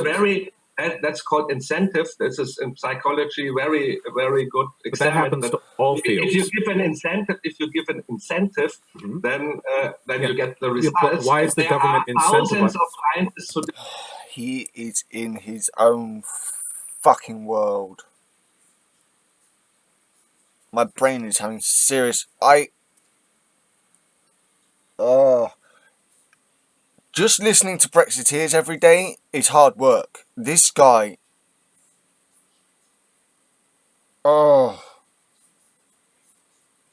Disagree, but if you need. Wait, you're giving contradictory. Wait, chill. You're giving wait. We got to take your crazy shit. Let's hold on one sec. Vaush and we do a Vaush a 2-minute interval. So I know that Oliver, it was fair for you to respond because Vaush asked you a question there. But going back to that 2-minute interval, if you want to, Vaush, we'll go into that. It'll only take me a second. Yeah. Okay. So I have to keep the crazy shit sorted. Okay. So you're saying that the government uses the grant system to incentivize scientists to promote climate change dogma, but that's not the same. If they're just using grants, they also get the grant money if they provide evidence that disproves it. In fact, if you provided evidence that disproved climate change caused by humans, you'd win the Nobel Prize. That's insane. Do you have any idea how much oil companies would like to get their hand on that data? Oil companies would pay billions if they could get verifiable evidence that climate change isn't happening. So, which is funny considering it was the petrol companies that proved that proved that this was happening. Like, it's verifiable evidence. I just showed you. Just showed it. Right. So I know maybe the oil companies just aren't as smart as you, and they haven't caught on yet. But okay. So, in addition to that, what you described was called the replication process. Think? Whoa, my man. Hold on. Okay. What you just described is called the replication crisis, which happens in all fields, pro or anti-climate science. So when it comes to legitimacy, this doesn't prove or disprove any point. It's neutral across all these fields. So you also gave contradictory information because you said the government wants to incentivize climate change research to control the people, but you also said that the process of verifying your thesis is the system by which climate change scientists are incentivized. So who's actually pulling the strings? Is it the scientists or the government? And if so, why? And is it the Jews? It's the government, of course. Why? You just said that the energy industry is influencing the climate skeptics. Is this right? Did you say that? You speak. Yeah. Well, I want to know from you because you've got like the answers. So like, why does the government want? But you said but I assumed that you said that there's research funded by the energy industry to contradict the narrative. Is this yeah, right? Of course. Oil companies have been trying to push information like that for literal decades. They just fail because I'm right and you're wrong. Okay, so you're accepting the argument that there are scientists who do research for money, right? Yeah, of course. And who gets more? He's playing whataboutism. People who work for the oil companies. Wait. People who operate on public. You asked me a question. People who get paid by oil companies to find contradictory research get paid way more than people who are just using government grants. That's a provable lie. The climate alarmists get billions of dollars. I think the whole distributed amongst how many scientists? Gave 40 million or something. Distributed amongst how many scientists? If this is your argument, that you can pay. Is he being an idiot? Is he, Garley? This is ridiculous. This argument. There are fewer climate deniers than climate alarmists. Proper climate scientists. So the question that Vaush is trying to ask here is, amongst how many scientists, and the guy refuses to answer that question. That's sus. Pay scientists to tackle the data. Billions are given to climate alarmists, and maybe 40 how many billion scientists? But how many? Yeah, how many? Also, how much of that money goes to the experiments, and how much of it to the actual researchers? If you're the director of you have no idea what the fuck you're talking about. Why does the government want to control the population? What? Why does the government want to control the population? How do they do that through pushing climate change dogma? Are you kidding me? That's what they do for. But how do they do it through climate change dogma? Because you have to behave like they want. There's CO2 footprint and so on. Wait. I don't know. In what way does this? Right. In what way does this bullshit supposedly benefit the government? Mm-hmm. I live in the United States of America. I haven't been controlled in any way, shape, or form on account of climate change-based policy. I can do whatever the fuck I want. Yeah, but I used to live in Germany, and there we have all kinds of stuff. Like what? The energy prices are much higher, and they are planning to give you a CO2 footprint, how much you can use your CO2 and so on. And why wouldn't they just charge you more? Like, this seems like the most circuitous way to control the population imaginable. You're forced to pay for solar energy. You're forced to pay for wait, of course you have to pay for solar. Wait. Yeah, of course you have to pay for energy. Is he making things up in his head on the spot? like, half the time it seems like this guy's coming, he's making shit up in his head on the spot with no scientific backing whatsoever. Energy. What, you want it for free? Are you a commie? Wait, hold on. Wait, okay, so first of all, I didn't know you were a commie. Second of all, wait, out of curiosity. I'm forced via taxes, not via voluntarily given money. So they have orchestrated a global conspiracy, even between countries with opposing geopolitical interests, like China and Russia and America, to get literally hundreds of thousands of scientists together to all affirm the same basic info. Notice, by the way, how earlier you said actually the consensus isn't in favor of me, but now you're arguing that it is in favor of a conspiracy.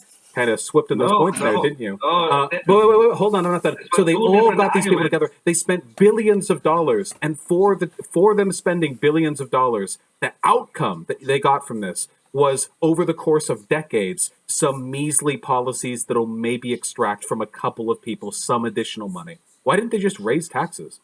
We'll kick it into that 2-minute interval. So Oliver, we'll give you 2 minutes, and then we'll kick it back over to Vaush for 2 minutes as well. Thank you. Yeah, so we can.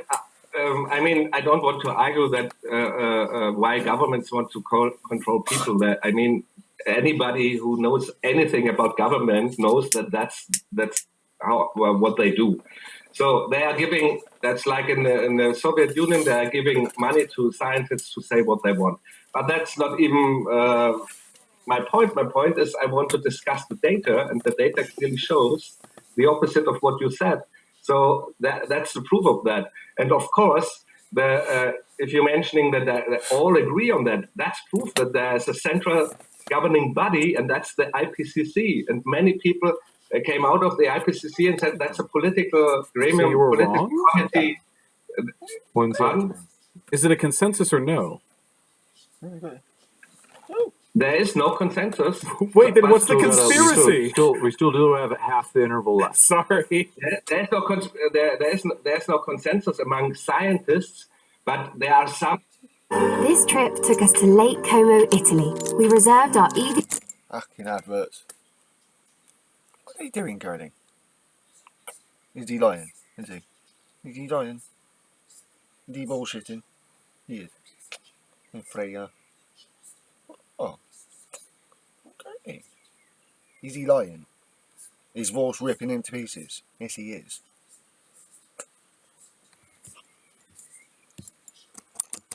But without seeing a broader time scale or seeing the way in which the temperature has responded to the recent increase in CO2, we don't know. Then we go a few million years, and I will show you the. You're bringing up the map that proved you wrong in the graphic here. fucking first place, you So twat. we don't have any correlation over millions of years.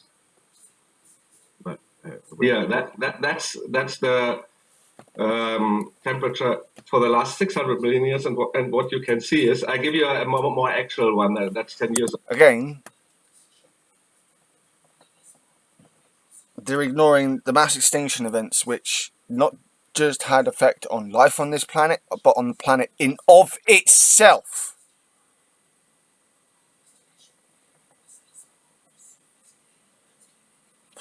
I could map on this graph, especially where the correspondence between drops and rises in CO2 and temperature, to mass extinction events. I'm not kidding. I've studied this my entire life. Unofficially, amateur, without having to go to college or anything, but this has been what I've been interested in my entire life. Paleontology, prehistory. This guy doesn't know what he's talking about. This graph proves him wrong. But I have another one. So what you see that most of the time it was the CO2 levels were much higher than now. Because there was less biomass absorbing that CO2.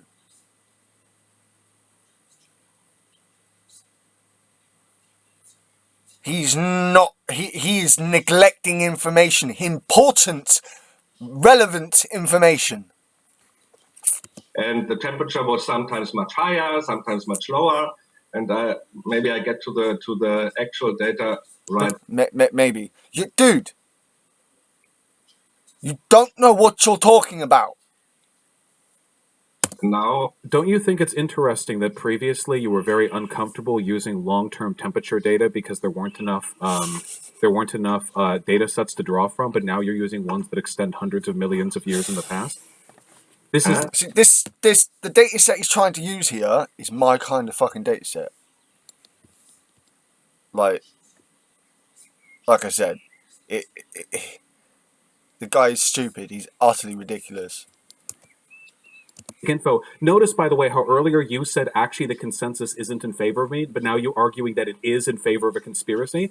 Kind of swipped in those points there, didn't you? Wait, hold on, not that. So they all got these people together. They spent billions of dollars, and for them spending billions of dollars, the outcome that they got from this was, over the course of decades, some measly policies that'll maybe extract from a couple of people some additional money. Why didn't they just raise taxes?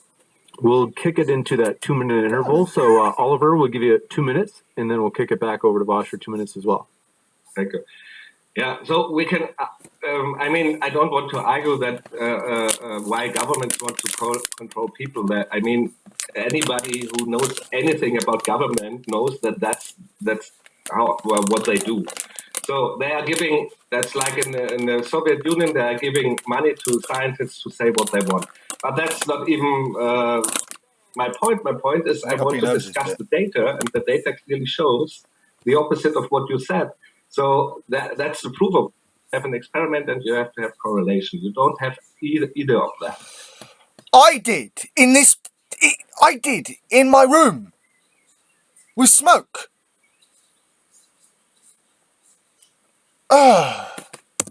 And yeah, the $1,000 are still on the table. Okay.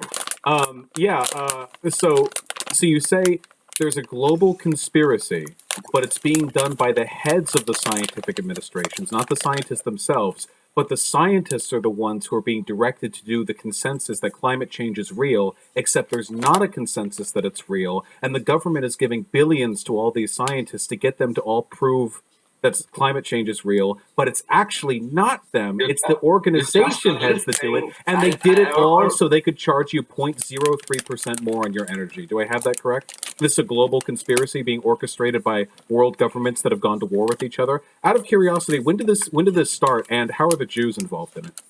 It's so funny. Come on, man! You're not giving me much to work with here. It started roughly in the 90s, and there were many scientists coming out that it's a political thing. And yes, because I think it was about that time that it was proved that the petrol companies and the oil companies have been lying to us this fucking entire time. Thousands of scientists who disagree, but they do not work. Most of them do not work in the Climate Institute, because if you work in the Climate Institute, you're supposed to say that it's man-made, but they don't have an experiment and they don't have a correlation. All you're resorting is to name calling, which I guess you must be a socialist or something, because that's what he and I are socialists, right? Vaush and I are socialists, different type of socialists. He's a market socialist, I think that's what he called himself. I'm a heathen socialist, but we're both socialists. And we'll both insult you because you're a fucking idiot. You're doing all day long. You're the commie, hold on. You're not defeating my arguments. You're just resort to name calling. I completely refuted your argument. I don't actually like deferring to consensus as an argument. The only reason I brought it up is because you're delusional and you think that there isn't a consensus, but you also think there is a consensus when it comes to the conspiracy. Yeah, got to workshop that chink in your conspiracy workshop there. This is two different arguments. You need to listen and look for some brain cells that you understand what I'm saying. Well, okay, so we've gone over all the data. We've had a high IQ discussion on all the evidence available. And we've determined there's a global conspiracy with billions of good No, you determined that. Wait, is it not a global conspiracy? Which countries are red-pilled? Which countries have dodged? Is it countries that have more... For example, the United States refuse at this point to go to the climate Paris Accord. And I'm sure in the next term. Yes. Who was in charge?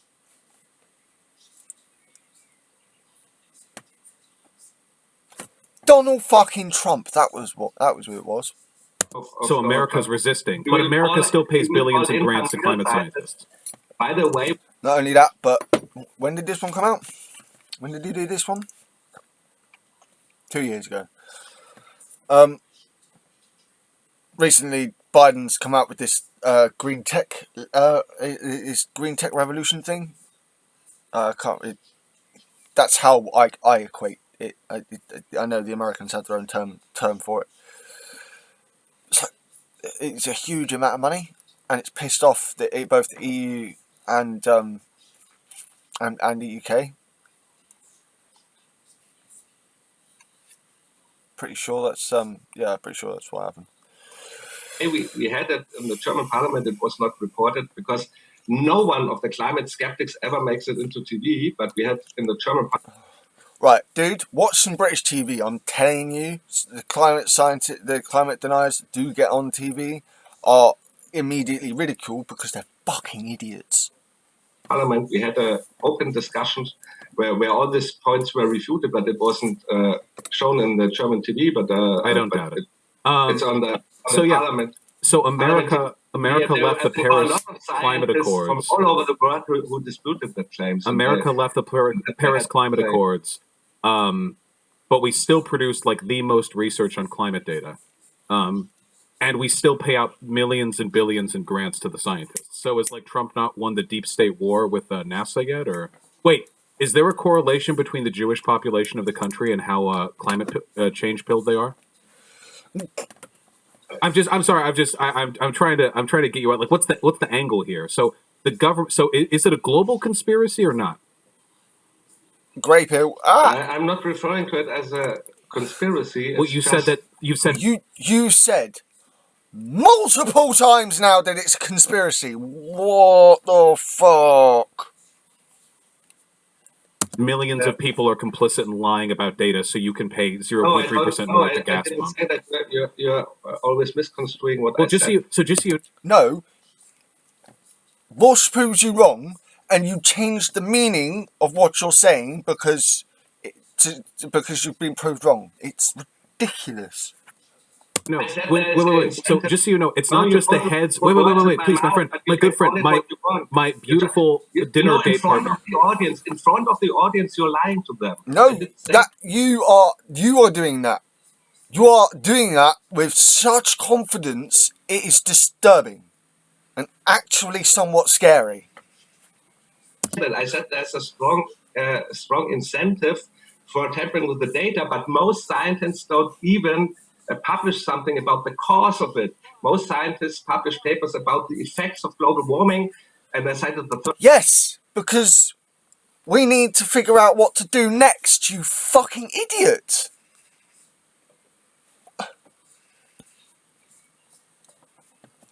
Okay.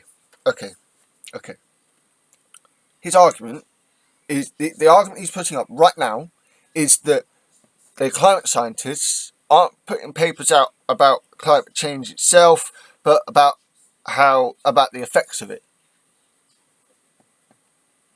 Yeah. That's because they already did the papers about whether or not it's fucking real, came to a conclusion that it is, and are now doing papers to fucking try and look at the effects of what's happening and what possible future effects we'll likely see and work out solutions to try and deal with them. This guy does not know how to do critical thinking. He only knows his confirmation bias. Third time now, let's move to another topic because you are not.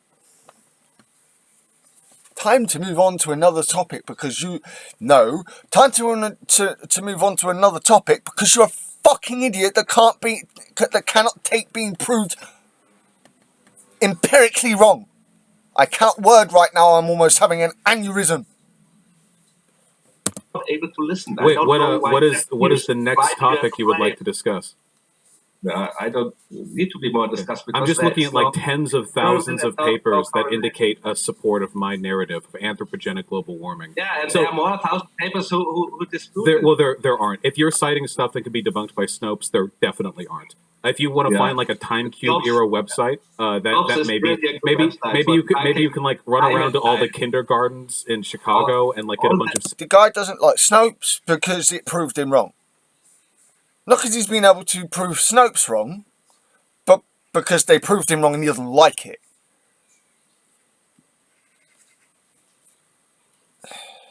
Signatures and say all these are signed. Whoa, my dude, chill. You're being very uncivil right now. Okay? Let's switch into. And I have another. Wait, I'd like to finish my point, and then he can do his thing, and then we can switch into the Q&A.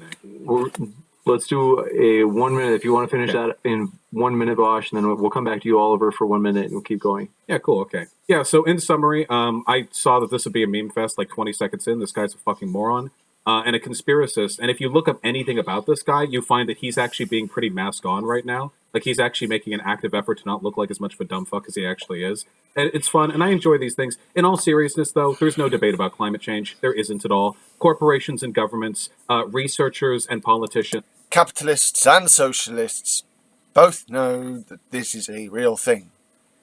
The argument is what to do about it. And if we are to do anything about it, that's the argument. Except in the United States and other countries with the tactic to get to not have that argument is to devolve back to an argument we've already had and making it stupid, like this Oliver cunt is doing.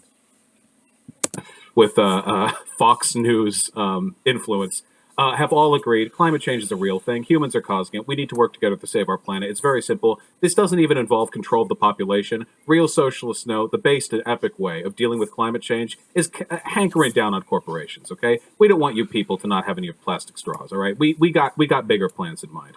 But yeah, so it's been a fun meme fest, but this guy is literally immune to, like, the concept of empiricism, so there's only so much you can do, right? All right, go for it. Last word. It's funny because he picked on not Vaush, but Oliver picked on Vaush earlier because his thing was in sociology. I haven't even got qualification, but my main area of interest is paleontology, and I can use paleontology to prove him false, or at least the study of Earth's history to prove him false.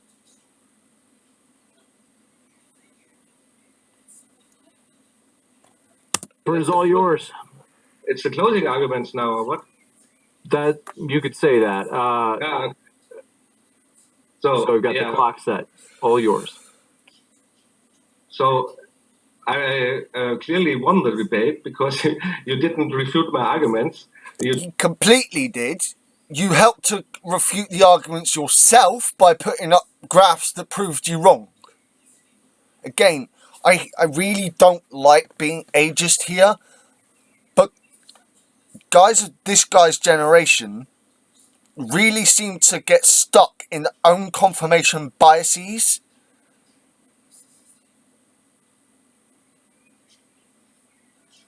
And it's like, what do you do with that? It's just so stupid. You didn't put your money where your mouth is. So I again reiterate, if you find me a 900 year period with a significant positive correlation between temperature and CO2 first rising, then you get $1,000, and the other way around, I get $1,000. If you cannot find it, you didn't agree to the bet because you know, maybe you know you're wrong. I know I don't think you know you're wrong, because otherwise you wouldn't talk so much shit in 1 hour or something. And so there's no experiment. You admitted to that. I explained that you need the experiment. Again, like, just in my fucking room, with smoke, I could prove it wrong. I didn't even have to use any fucking scientific instruments. Like, I could demonstrate how wrong you are. The concept isn't that difficult to get round, but his confirmation bias tells him he's right, everyone else is wrong. Despite the fact the evidence he uses proves him wrong. Over and over and over and over and over again. In natural science, and there's no correlations. You just show. Oh, don't. Natural science? Fuck. Ooh, I would so love to rip this guy to fucking pieces. The graphics, which shows, everybody can look it up, that first the temperature rises and then the CO2. So the arguments are on my side. Science is not about consensus. We can talk all day long about consensus, but that's not how science works. You don't understand how science works! You're a fucking journalist! Not a scientist!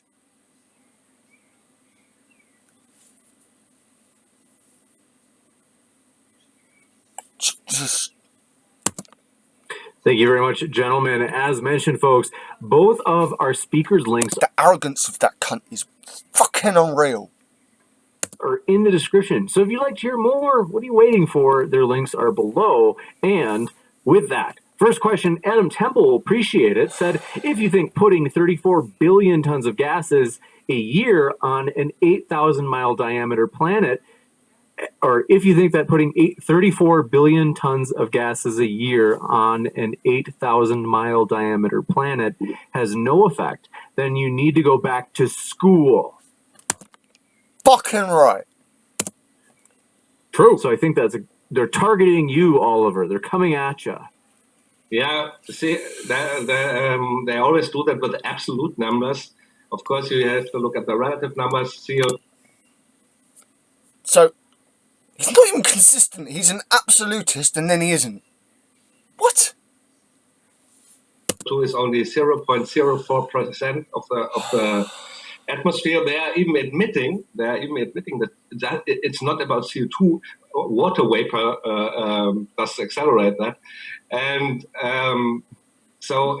and only 3% of it is man-made. So if you kill all human beings, 97% of the yearly outpour of CO2 is still there. So of course you can put the numbers together and make it It's so fucking difficult to do. Like, I had to do this. As someone whose life interest directly opposes this cunt, I had to do this. But at this point, what else can you say but this guy is a stupid cunt that is a slave to his own confirmation bias? That's all I can... That's the result of this. In conclusion, that is my opinion on the fella. Why? Because his own evidence proves him wrong. Sound big, but it's about the relative numbers, as always.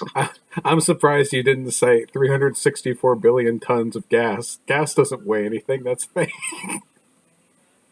Next, I'll give you the last word if you'd like, Oliver. Since the super chat was originally toward you, if you want to respond to Vaush, you can. No, that's okay. No, not you, Oliver. Oliver, if you want to respond, you can. To what? No, that was my argument with the tons. That was the argument of the. Oh, I see. Gotcha. Okay. Vaush is just pissing himself at this point because, like, what he come out with is just so fucking stupid. I mean, at this point, I'm kind of going brain dead myself, but like, I kind of get why Vaush is utterly pissing himself. And I want to say he laughs about the one who asked, and then he laughs about his own stupidity, I guess. You guys certainly are an odd couple. Funny. I'm just happy. It's just you guys have chemistry. Thank you, Adam.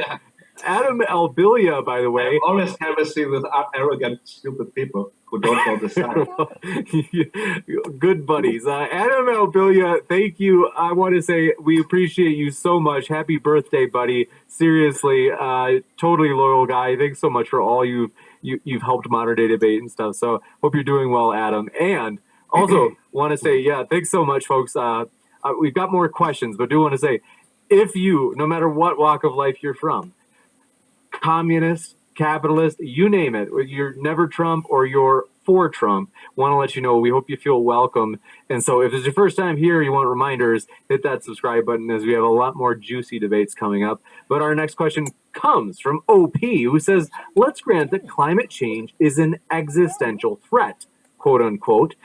Why is Vaush having a debate on his computer as electronics contribute to climate change?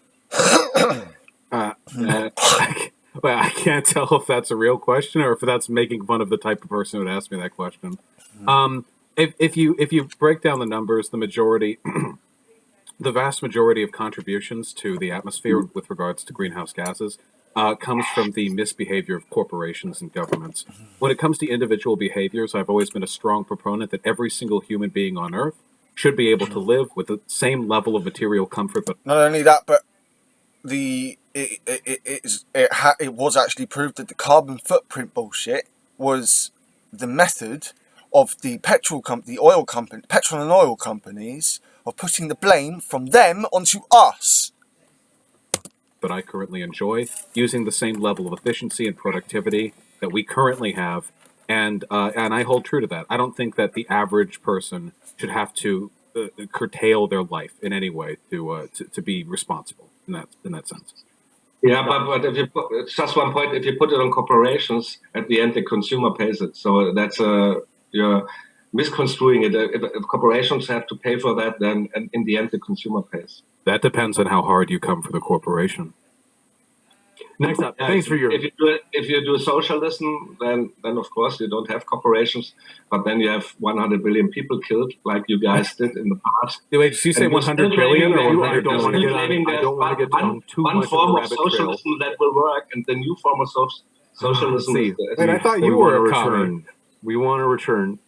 We were going to go to the next question, which is from Carissa Avalone, who is one of our rock star moderators, super huge help. And so thanks so much, Carissa, who says heat in the chat as Vaush is causing the global warming. I think that they mean obviously the heat in the chat. I'm incredibly sweaty over here, right? I laughed myself into a tizzy. So I am indeed a hypocrite. I have caused the global warming. Hey, Carissa, I hope you're well.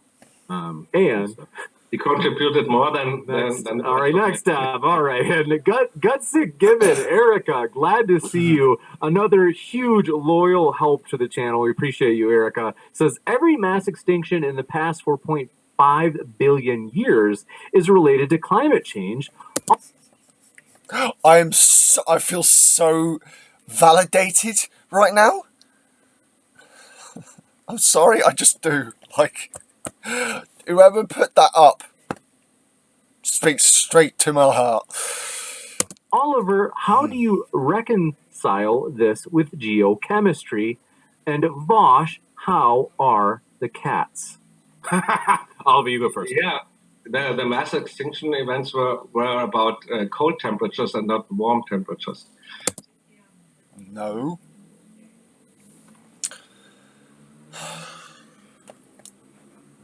Go back to your own graph, you bellend. The Permian period wasn't all that cool. The cool down periods happened after the volcanic effects, the volcanic events. After, once the sun had been blotted out from the sky, that's when you got the cooling events. But there was shit that happened before that, mate.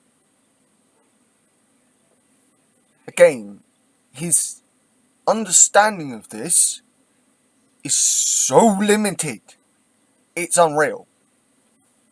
So that's an important point that warm periods of time are very good for nature. They are very good for plants. They are very good for animals. You see it all over the place. the countries with less temperature have less of all of this. So warming is a good thing. Russia, the Siberian traps, you fucking twat. Huge event in Earth's history. So don't be afraid.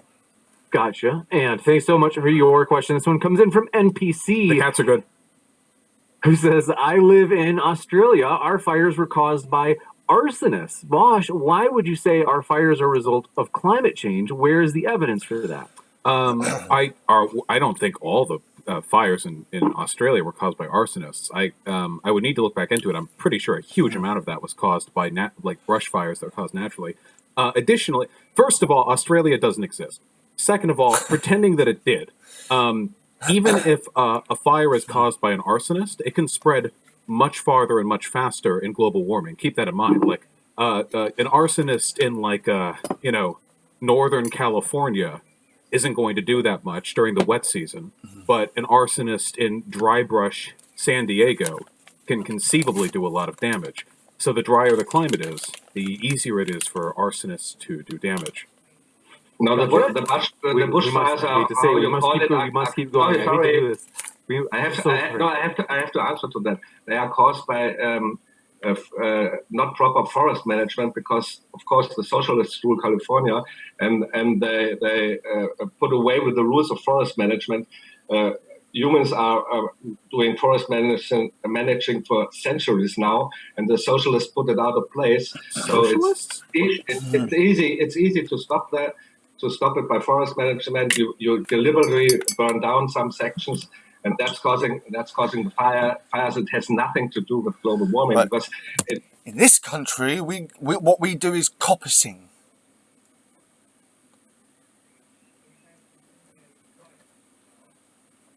We still do it now.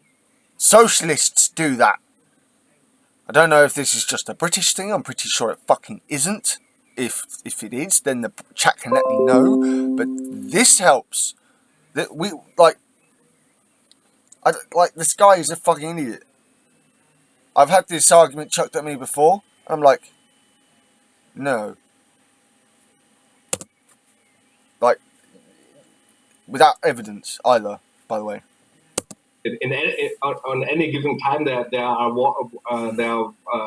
hot zones and there are cold zones, but it doesn't relate to the average temperature of the planet if there are bushfires or not. That's just silly. Moving.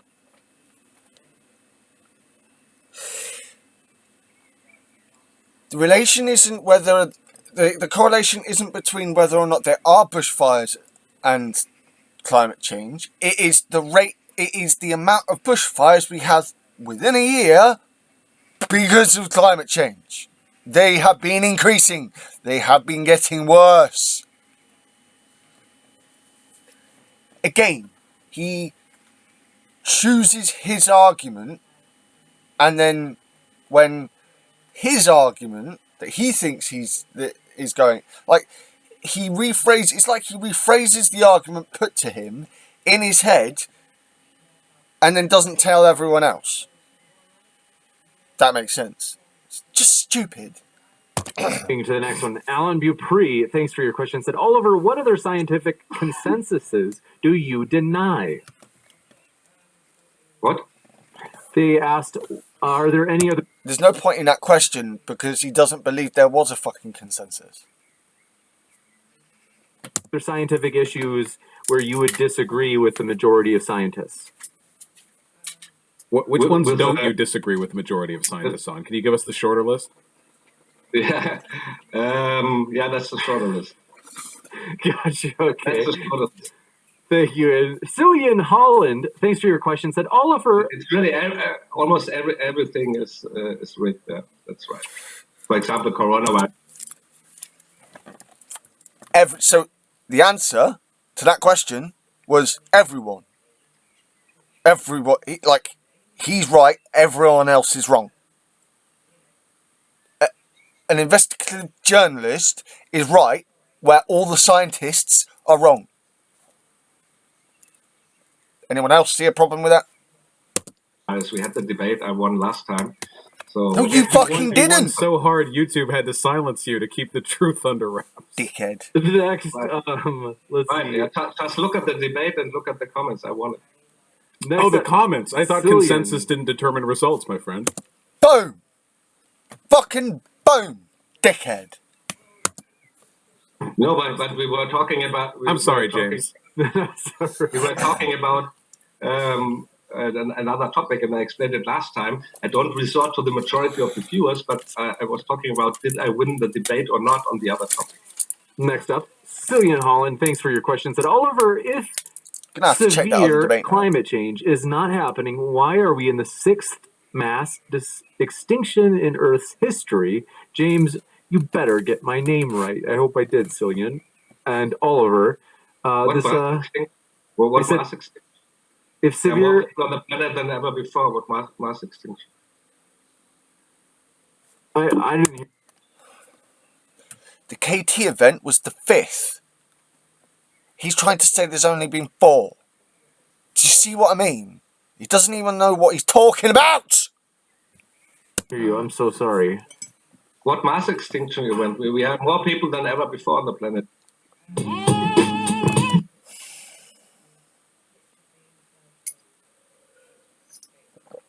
Okay. You remember what I said earlier about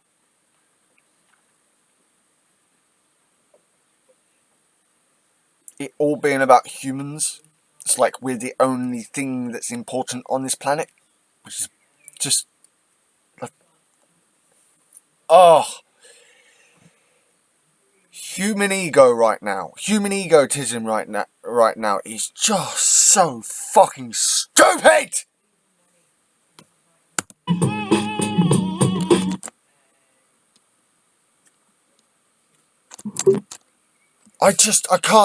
I literally can't take anymore. I really can't. What I mass think extinction? they mean other species. Yeah, that may be true. That because it's colder than ever before. If you look at the long-term data, so No, weather is it's not colder than ever before. What the fuck?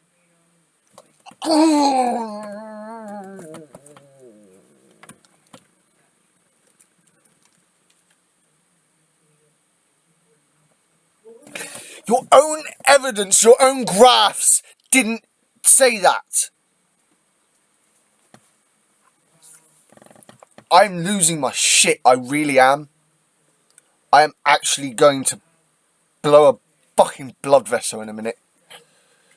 good for animals, and of course there are many causes that doesn't have anything to do with climate change. If you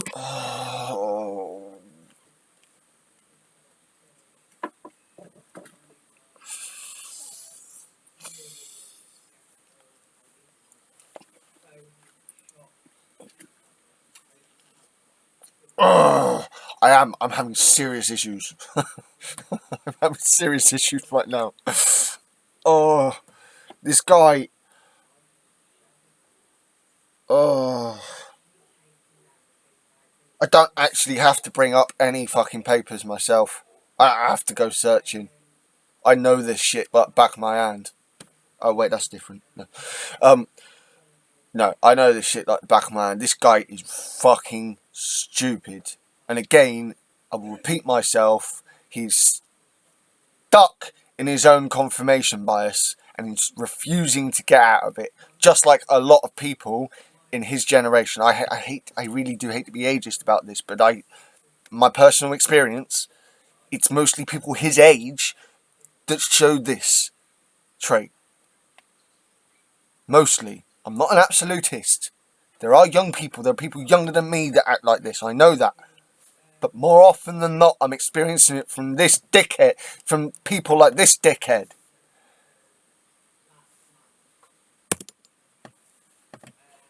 killing tigers, for example, they will die. But for example, polar bears are multiplying like rabbits. We have much more than in the 1950s. So there is no.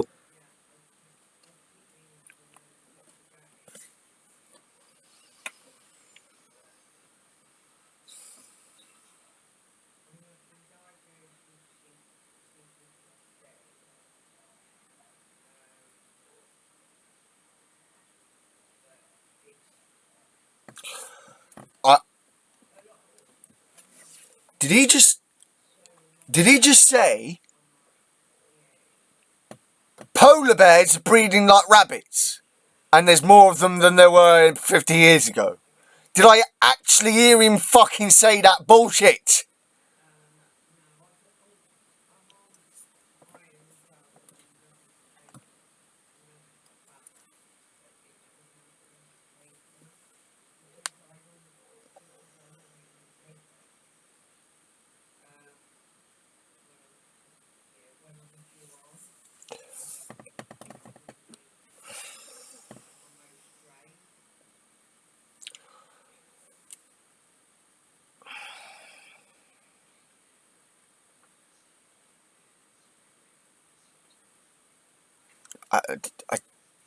Yeah.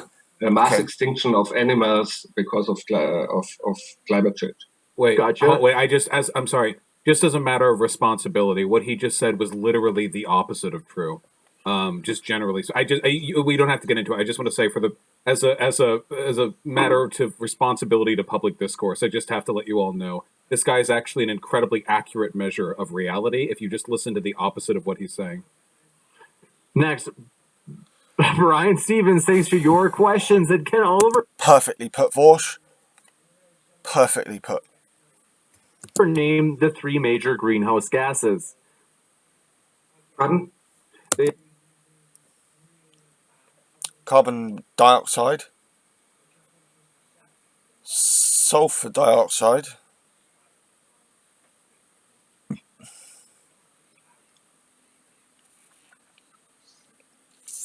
I want to say carbon monoxide, but hang on a minute.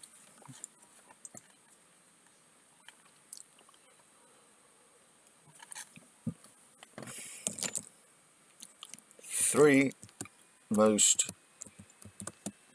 prominent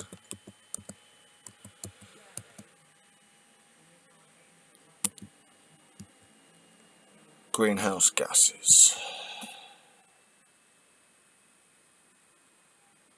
Okay. Water vapor, fair enough. Methane. Damn. Right, let's have a look. Not Popsci. Britannica. Let's look at Britannica. Let's see what Britannica says.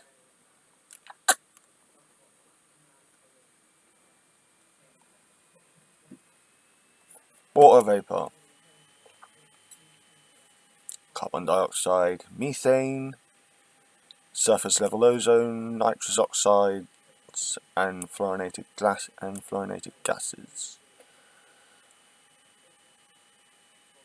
I was wrong about the surface, the sulfur one, I'm sure. Oh, okay, that might just be from my study of Earth history, so I'm probably looking at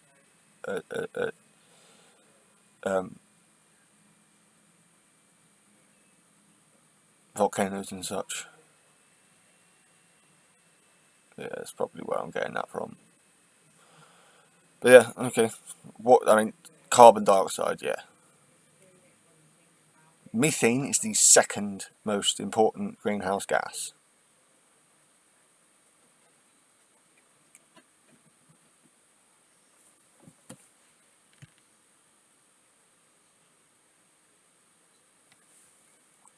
Anyway. So I was wrong for 2 of them.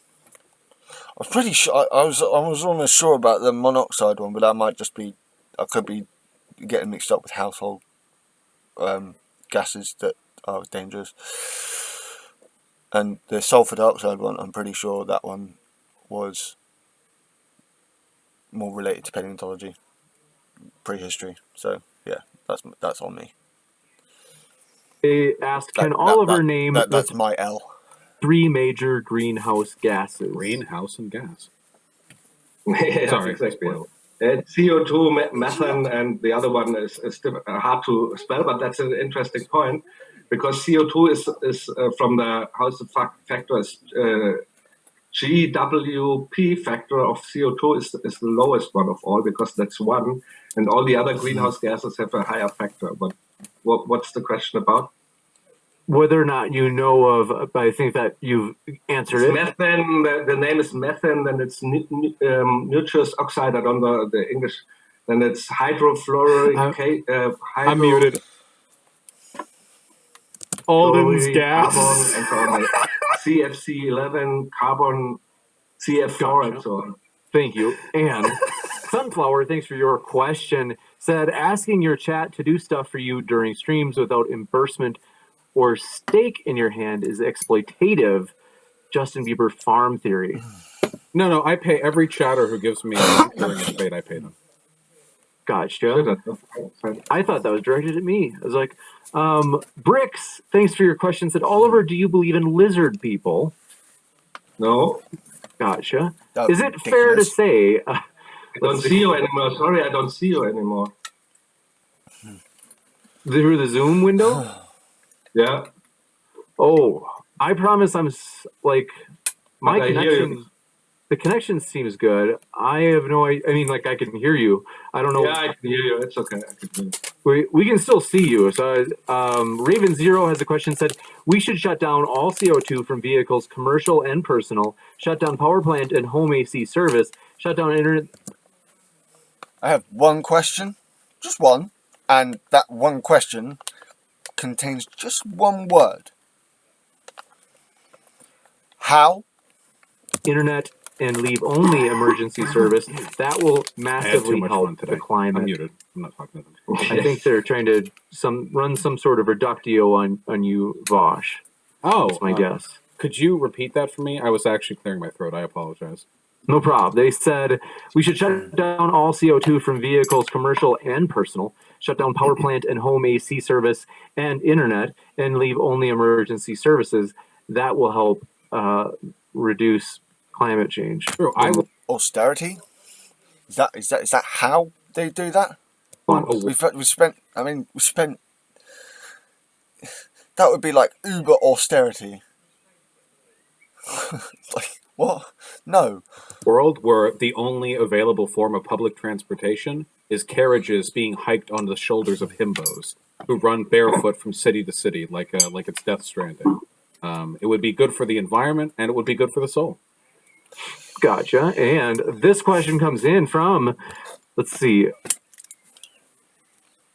One sec. I have a little glitch over here. Deadpool 3E. Appreciate it. Said, James, if you think mass extinctions were caused by cool temperatures, and I think this is for Oliver instead. So, Oliver, if you think mass extinctions were caused by cool temperatures and animals do great in heat, you may want to look up the Permian Triassic extinction.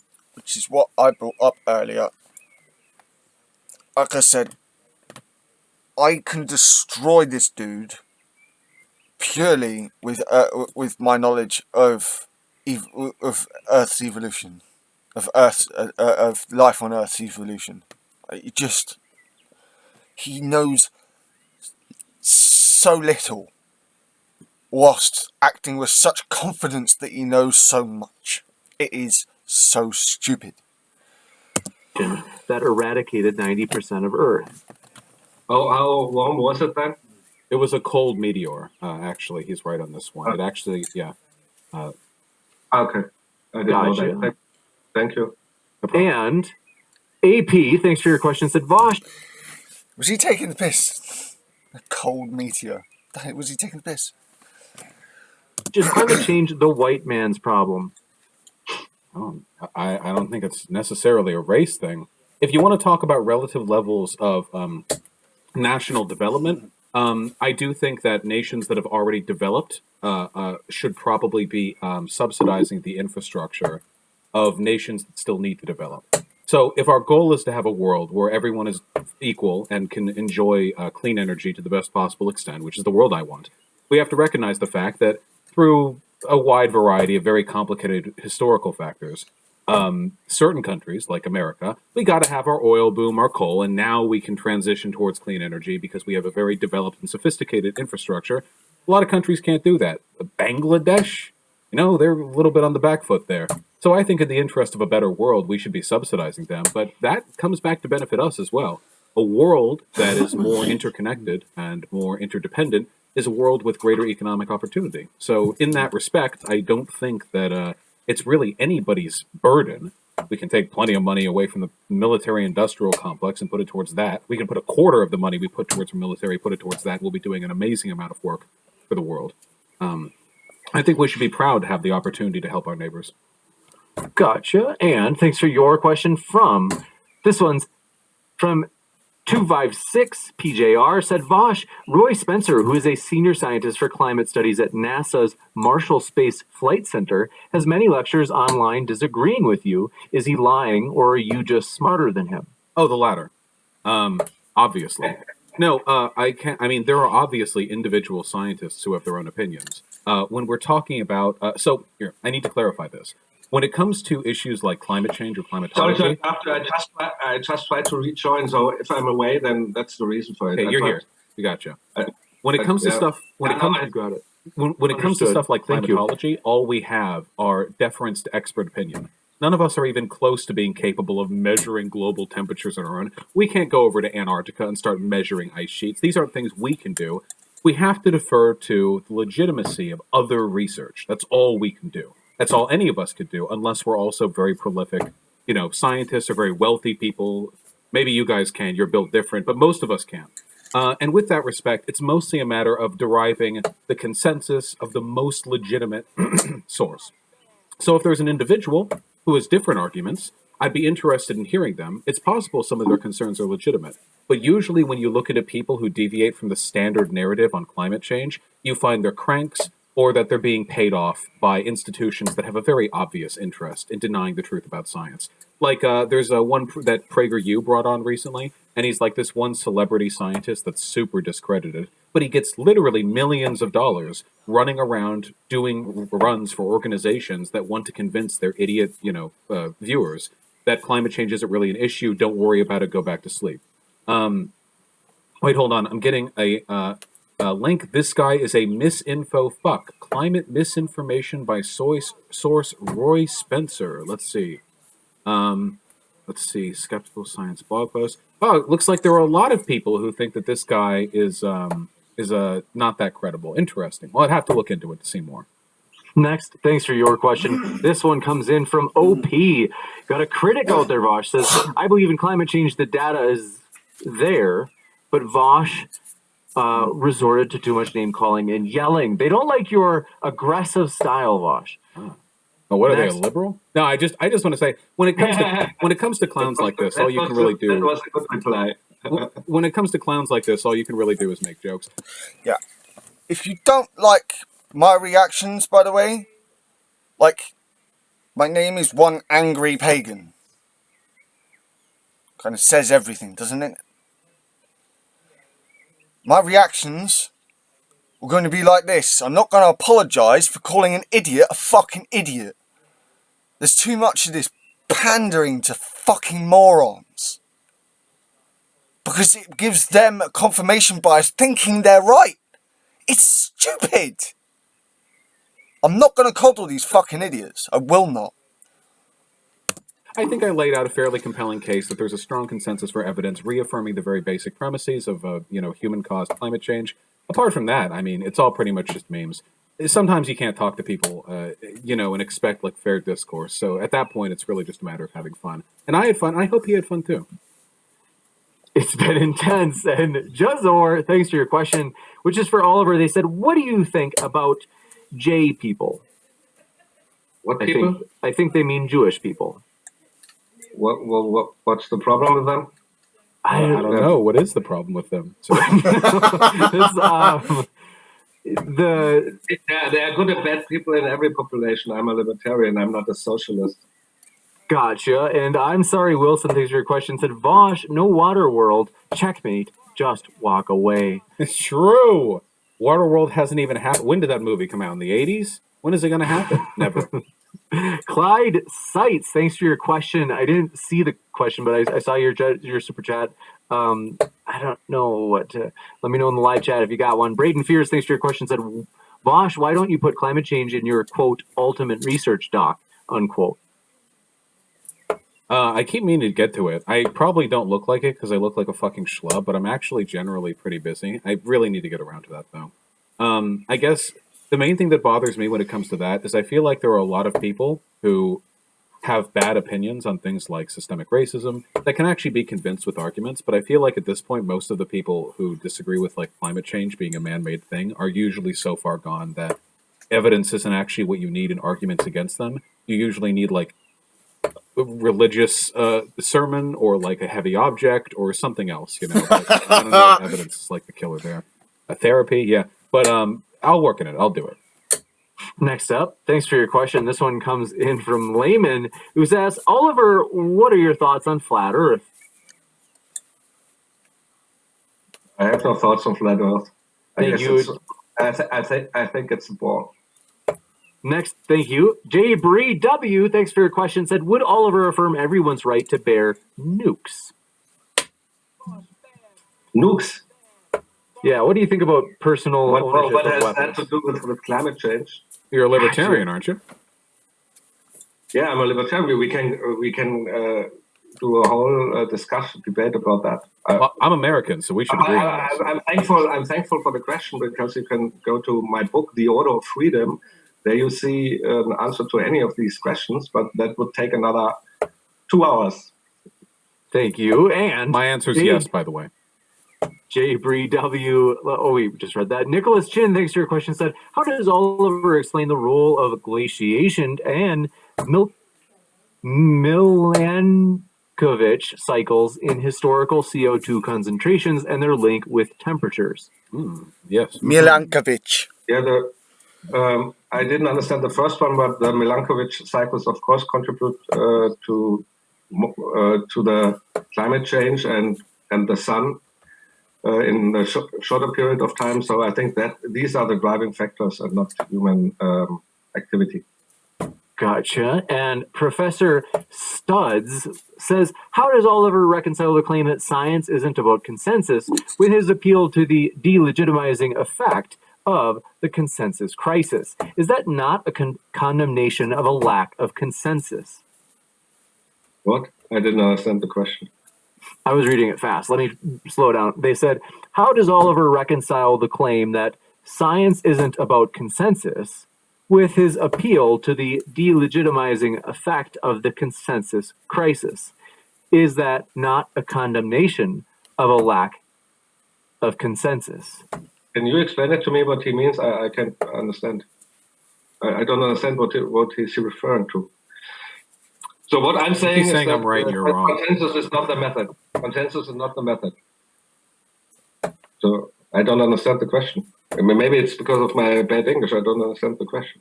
Can you explain it? I think what they're saying is how do you reconcile the claim that science isn't about the consensus, you know, everybody agreeing? They're saying you say that in one case, but then they say in other cases, though, you appeal to the delegitimizing effect of the consensus crisis. In other words, I think they say... What is the delegitimizing... Oh, I think...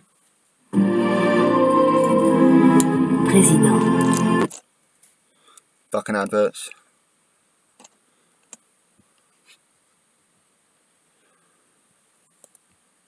They're saying that at one point you say science isn't about consensus, and then at another point, as a forceful argument in your case, you say a lot of that there's not consensus when it comes to climate change. And so okay, I understand. Yeah, because these are two different arguments. My main argument is that it's not about consensus, but even the argument that there is consensus is wrong. These are two different logical arguments. Okay, thanks so much. And Balthazar228, thanks for your question, said, Vaush, are you up for some gravity-denying flat Earth debates? Feels like the next step. Yeah, I feel like I've been training my whole life for flat Earth and gravity stuff, you know? Actually, the arguments in favor of a flat Earth are surprisingly intricate. If you really get into the weeds, you actually have to be really, really ready for them, you know? They can really get you. So I would be wary, folks. Okay, it's a deep dive if you ever get into that. Gotcha. And Carl Carrington, thanks for your question. Said, Oliver, does CO2 trap heat from UV light? Has the CO2 gone up since the Industrial Revolution? Does increased heat affect weather? So 3 questions. The first one? Does CO2 trap heat from UV light? No. Yes. Then, has the CO2 gone up since the Industrial Revolution? Yes. No, according to the official data, yes. But for example, there's a lexicon of I think 1870, and there they say the CO2 level already was at 0.04%, and they are measuring it on a volcano. So I'm not really sure that this data is correct. But even this data shows there's no correlation. Gotcha. And thanks for your question. This one comes in from. Oh, that's right. So the last one they asked was, does increased heat affect weather? Of course, sir. Okay. And Balthazar, thanks for your question, said, also, Venus's atmosphere is 96.5% CO2. Its surface temperature is 698,000 Kelvin. How do you reconcile this?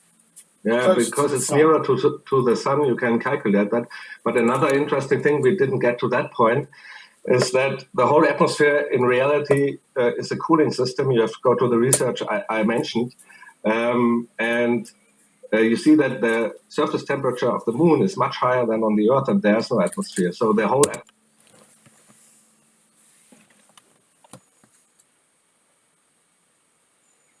What? atmosphere is in reality a cooling system. You find all the research on the link I gave you. If I may, Mercury See, is it's closer. cooling. Mercury It's is closer cooling, to the sun than Venus, but Venus is hotter than Mercury because the Yeah, that atmosphere may be, traps heat. but all planets are heating right now, and I don't But know the one that's closer if you to the believe in sun is Martians. cooler. If you believe in Martians, there are. If you don't believe in Martians, Once again, he's absolutely ignoring empirical fact. This time, using the scientific metric of astronomy. He just will not accept his confirmation, but he will not accept his bias being proved wrong. He cannot. Because it proves his whole confirmation bias to be bullshit. And if he does that, it'll probably send him into a fucking years-long depression. on all the other planets who are also warming because of the sun activity, there are no human beings. But So there's it there's doesn't- one it of the doesn't have planets. anything to do- The planet it that is doesn't have closer. anything to do with CO2. The planet that is closer is cooler than the planet that is farther away, because the atmosphere traps heat. Because of different factors, different The atmosphere, yeah, with its high. but because there is no correlation between CO2. Yes, and there temperature, is! The CO2 on Venus cannot be the reason for that. But it is though. That's why it is, because the atmosphere not. traps heat. That's what particles do. They interact with each other. No, it's not. Yes, that is it what is. particles do. Why is Actually. the temperature Oh, higher on the moon? must Why is the move. temperature higher on the moon? The moon doesn't have an atmosphere. We've got one for Exactly. We've got one for That's why I Vaush. thought that. AP, thanks for your question. They said, Vaush, name some valid major predictions of climate change, please. Oh yeah, sure. The ice caps have been melting at unprecedented rate. The excuse me, sorry. The water levels have risen. The global temperature has undeniably risen by any metric imaginable. The rate of environmental catastrophes have gone up. If you take a look at the rate of hurricanes, tornadoes, and forest fires, these things have increased metrically with the increasing global temperature. Is that 4? I know you think it's wrong, but it's true. So wait, Just go to the website. Hold on, Wait, I don't how wanna- many- we got wait, a ton of Go to questions. We have a trillion questions. how many did I count? Go to no. There were just also one there were source. also Go to predictions. Bricks Zone, type in sea level rising. Wait, hold on one second. We have to go to the next one. I'm sorry. If you go to it's all over. www.jewscontroltheclimate.com, you can find .ge. Sorry, no, but additionally, We not must only, go to the next question. You seem to be obsessed by also Jews. we fixed the hole. We fixed the hole in the ozone layer. There. Okay. Next up, thank you. Sistu, appreciate your question. Said, Oliver, what if you're wrong? Isn't it short-sighted to gamble with the health of the only known habitable planet? What do we lose by transitioning to renewable energy? Oh, that's a very, very, very good question. That's a very good question. As I mentioned before, humans always adapt to nature. People like the guy I'm discussing with want to control nature. They want to play God. And we can adapt to nature, which is much, much cheaper than trying to control it, which I laid out that even the climate models.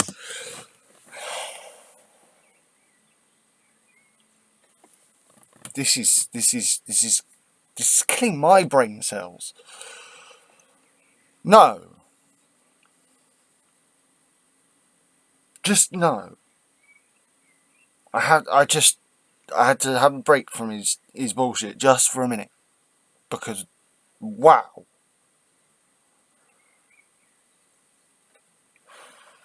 Okay, back to it. Say that they are non-linear, chaotic, so it's impossible to control. You don't know what. You don't even know what the terms mean that you're talking about. It's a totally silly idea. But billions of money, of dollars, are put into that, which could help the poor, could help could help building better houses and so on.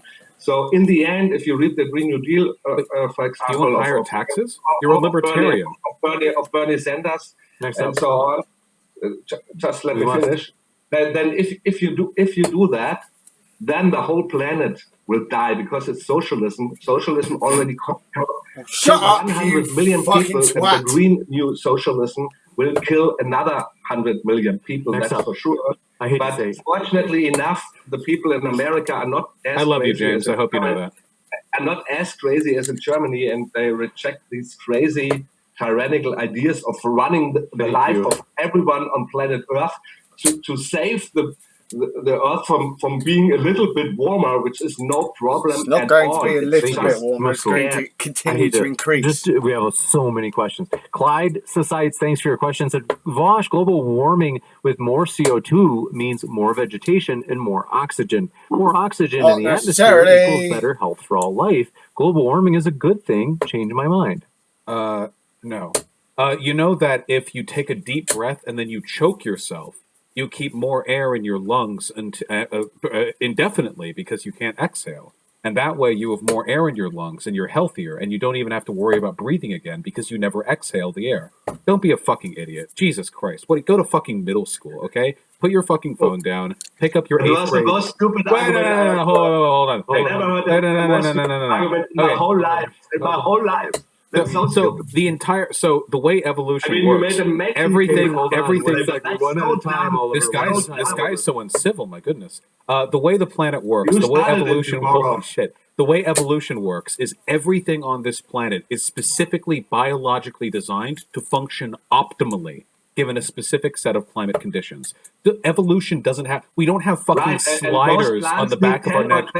James, I just want to finish this point. I swear to God, then we can move on. Yes, we don't have sliders on the. We aren't like Vegeta, where there's like a power level that gets raised if we get exposed to more heat. People born in fucking Polynesia aren't physically stronger than people born in the fucking Alps of Switzerland. Okay, that's not how it works. The world is supposed to be a given way, and if there is change, that change has to be gradual enough so the flora and fauna can adapt to those changes, and that way the planet continues to accommodate and function optimally.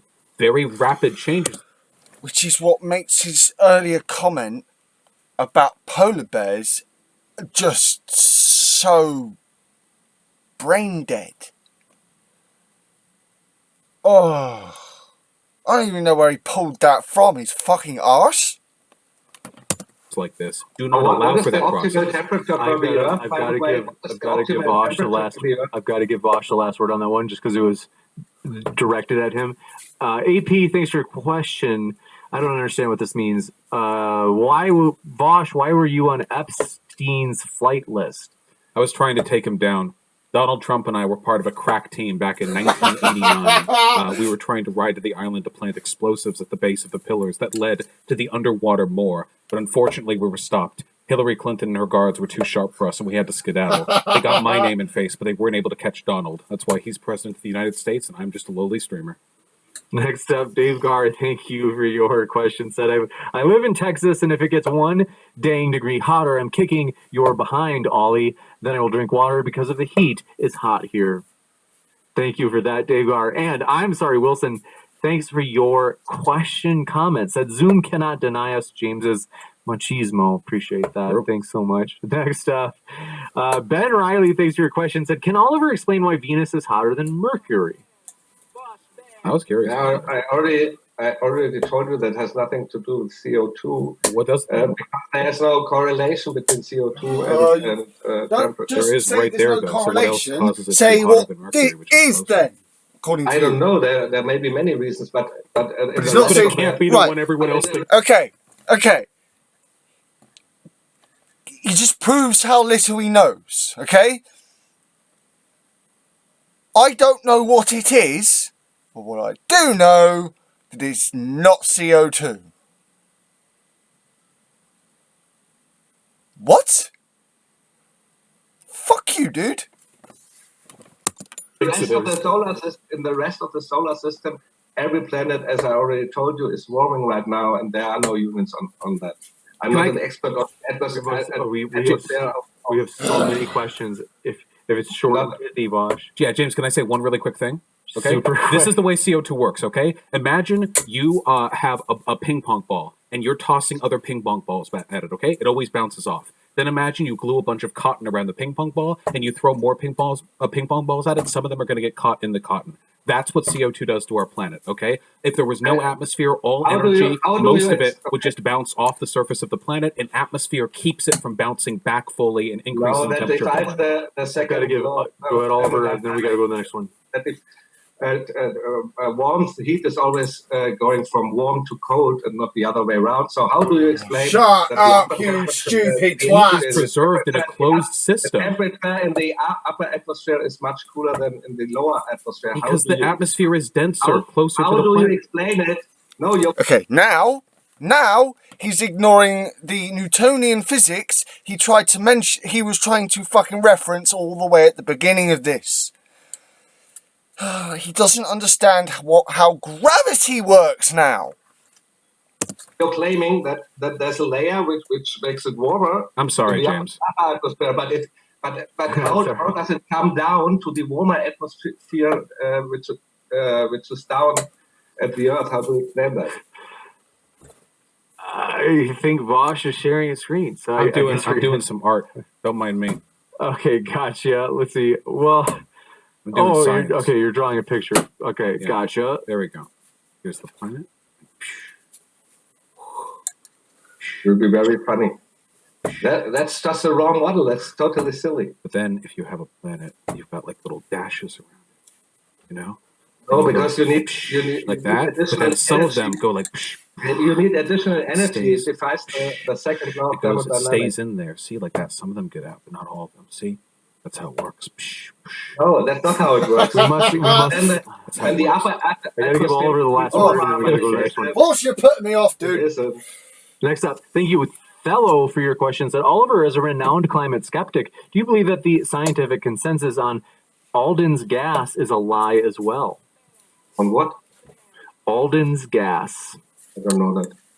Next, Bricks, thanks for your question. Said Oliver, do you believe in QAnon? I'm covering it. I'm covering all possibilities that it's a psyop, that it's a LARP, and or that he's real. And I'm changing my mind as new factors come in. Right now, I'm much more skeptical because there were no mass arrests. So I'm covering it, but I'm not a believer. Thank you very much. D. Trich, thanks for your question. Said Oliver, can you explain the children who were rescued from underground prisons by QAnon, or who did the rescuing? I don't think they were rescued. Gotcha. Next up, Jonathan Y. Wu says Oliver's claim that the forest fires are the result of bad forest management under California's, quote, socialist, unquote, state government is dumb. Does he know that 90% of California's forests are federally owned? True. Oh, then it's bad forest management by the federal government. Trump.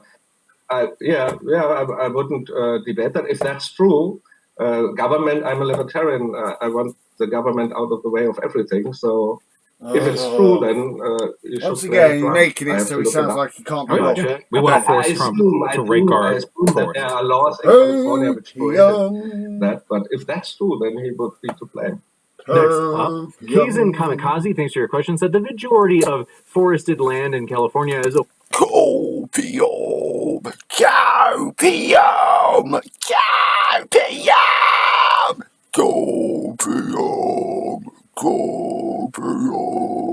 Copium! owned by the federal government, not the socialist state government. The poor forest management would lie on the feds, not the state. Oh, it was like almost. This is the best part of it. That's the same question. Yeah.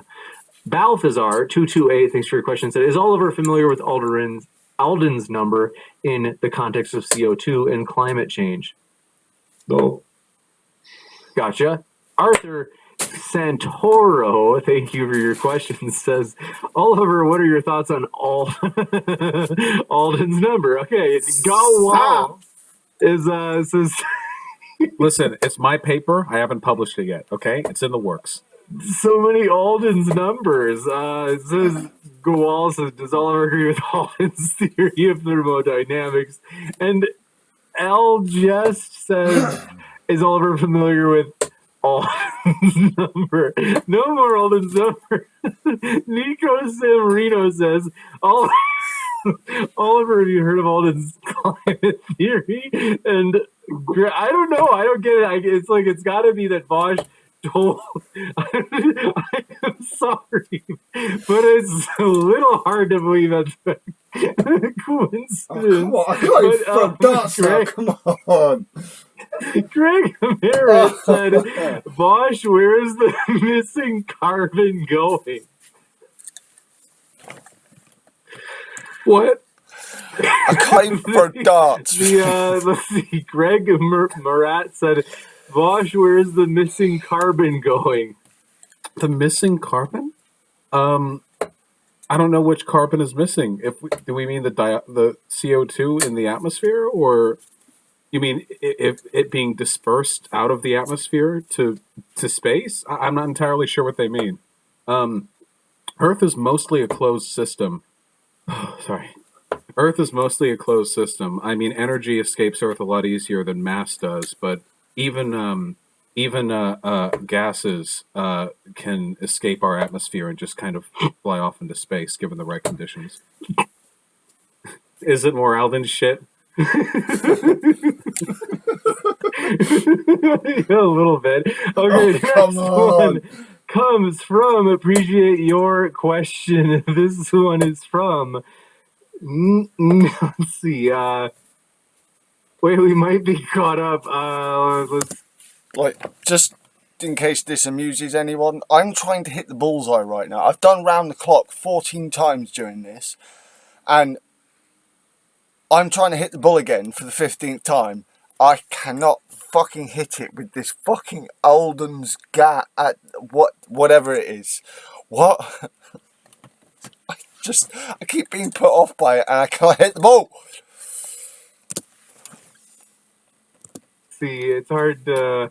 I give you executive permission to ignore any further donation that has Alden anywhere in it. Okay, that's fine. It's on me. I'll reimburse them for their dollars. Ben Riley says, wouldn't moving to renewable... I can't throw the darts. Wouldn't moving to renewable and alternative... Explain to me the joke afterwards. Just like had a hernia. Okay. Wouldn't moving to renewable and alternative energy reduce our dependency on foreign oil and prevent regime change, making a more libertarian and less interventionist world? Why wouldn't you want this? That's a very good question. I didn't explain that. So it's very easy to understand, actually not for Vaush, but for the rest of the viewers. If something is more expensive, you're using more resources. So if you use windmills and Okay. which I'm just going to tear this guy's argument to pieces now. People were saying this 10 years ago about renewables. Yeah, that's when a solar panel with about that big, right, was worth over 20 grand. Something stupid like that. Now, we're looking at a couple of £100, if that. Shut up. need a lot of land, and if you're using solar energy, you're wasting more resources. That's why they are more expensive. So it's a very dumb thing to do that, and you even need more fossil fuels to produce them because you cannot produce a solar. You cannot fire up a solar energy factory with solar energy. That's impossible. So they don't do it. And in terms of independence, the US are already independent because of fracking, but that's what the left wants to forbid. Fracking is they're bad! a very good path to energy independence, and the US is driving down the CO2 levels more than any other country, and they are not part of the climate accord. There you see how crazy these central planners are. Gotcha. And Adam Alvilia, thanks for your question, said, please ask Oliver, why does he not only deny the consensus about climate change, but also deny the consensus about the existence of the total consensus about climate change? What? I think it was meant to. It's more cheeky, but I think it was it was a cheeky question. They're just trying to be silly. But Silly in Holland says, "Damn it, James." And then let's see, Izzy P. Thanks for your question. Said, Oliver, do you or have you ever smoked crack? All right. So no worries about that. We're all libertarians here. There's nothing wrong with that if that's true. We've all been there. All right. What's the next? We've got one or two more that have just come in. Thanks for your patience. I want to remind you folks, both of our guests are linked in the description. So that way, if you'd like to hear more, you definitely can. Next, we have Tollison Oberlander, who says, let's see, yes, more about Alden. And then Big No, you can ignore. You can ignore. Fuck them. Papa Yang Bang says, does Oliver know of the gas called copium? No. But I know the gas called argon. Copium, copium, copium, copium, copium, copium. Argon, and this is not a climate gas. And if you do all the experiments with supposedly a CO2 warming and anything, you put in argon and it does exactly the same. And they say it's not climate sensitive. Gotcha. And Ben Riley, thanks for your question, said, can I leave a dog in a car with the windows up because the greenhouse effect isn't real? No, that's the real greenhouse effect, and that effect exists. But the world is not, the atmosphere is not a greenhouse. There is no roof. That's the whole point. Because if there would be a roof, then, as I explained, then it would be warmer in the upper atmosphere then, because only then the warmth, the heat can go down, and it would have to warm up every atmosphere below that, and then you would have a greenhouse. So you observed exactly the opposite. That's actually in a greenhouse that it's heated up because the air cannot go out of the greenhouse. But we don't have a roof over. You can actually disprove maybe that. in the flat Earth theory, but not in the. You can actually disprove that very, very easily. Yeah, by being a smoker and doing the and doing what I explained to people right at the beginning of this fucking video. All you have to do is buy a fuck ton of cotton and make a little igloo out of it. And if you chill in that cotton igloo in a hot day with the sun shining down on you, the inside is going to get extremely hot eventually, but the top of the cotton is going to be the same temperature cotton left out in the sun would be. The inside cooks more because the heat and the energy, the thermal energy in the atmosphere, that tiny little atmosphere in the igloo, has a harder time escaping because of the igloo you cook. So it's essentially the same effect as a greenhouse gas. You create a material which traps energy. Professor Wood already disproved it in 1909 that it's the same. Professor Wood. 1909, people thought that dinosaurs, like Iguanodon, looked a completely different way to the way they actually looked.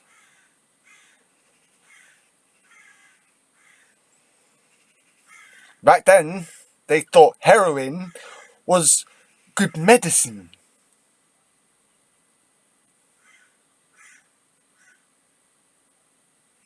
This guy is ridiculous on so many levels. Next, thank you for your question. This one comes in from our dearest friend, your friend Huffy. Says, does Oliver believe in the Jewish question? And if not, does he think that climate change is a lie perpetuated by what's up, dog?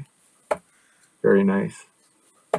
You seem to have a very anti-Semitic audience. Oh, what you're talking about? We're truth seekers. Listen. We're just very interested in different perspectives. You know, we're just trying to suss it out. Professor Studs, thanks for your question. Said, sorry, my last question. So often that I assume that you're all anti-Semites. They said, very mean. Professor Studs said, sorry, my last question was confusing. A, I meant the replication crisis. And B, Oliver's answer made no sense. For both, do you love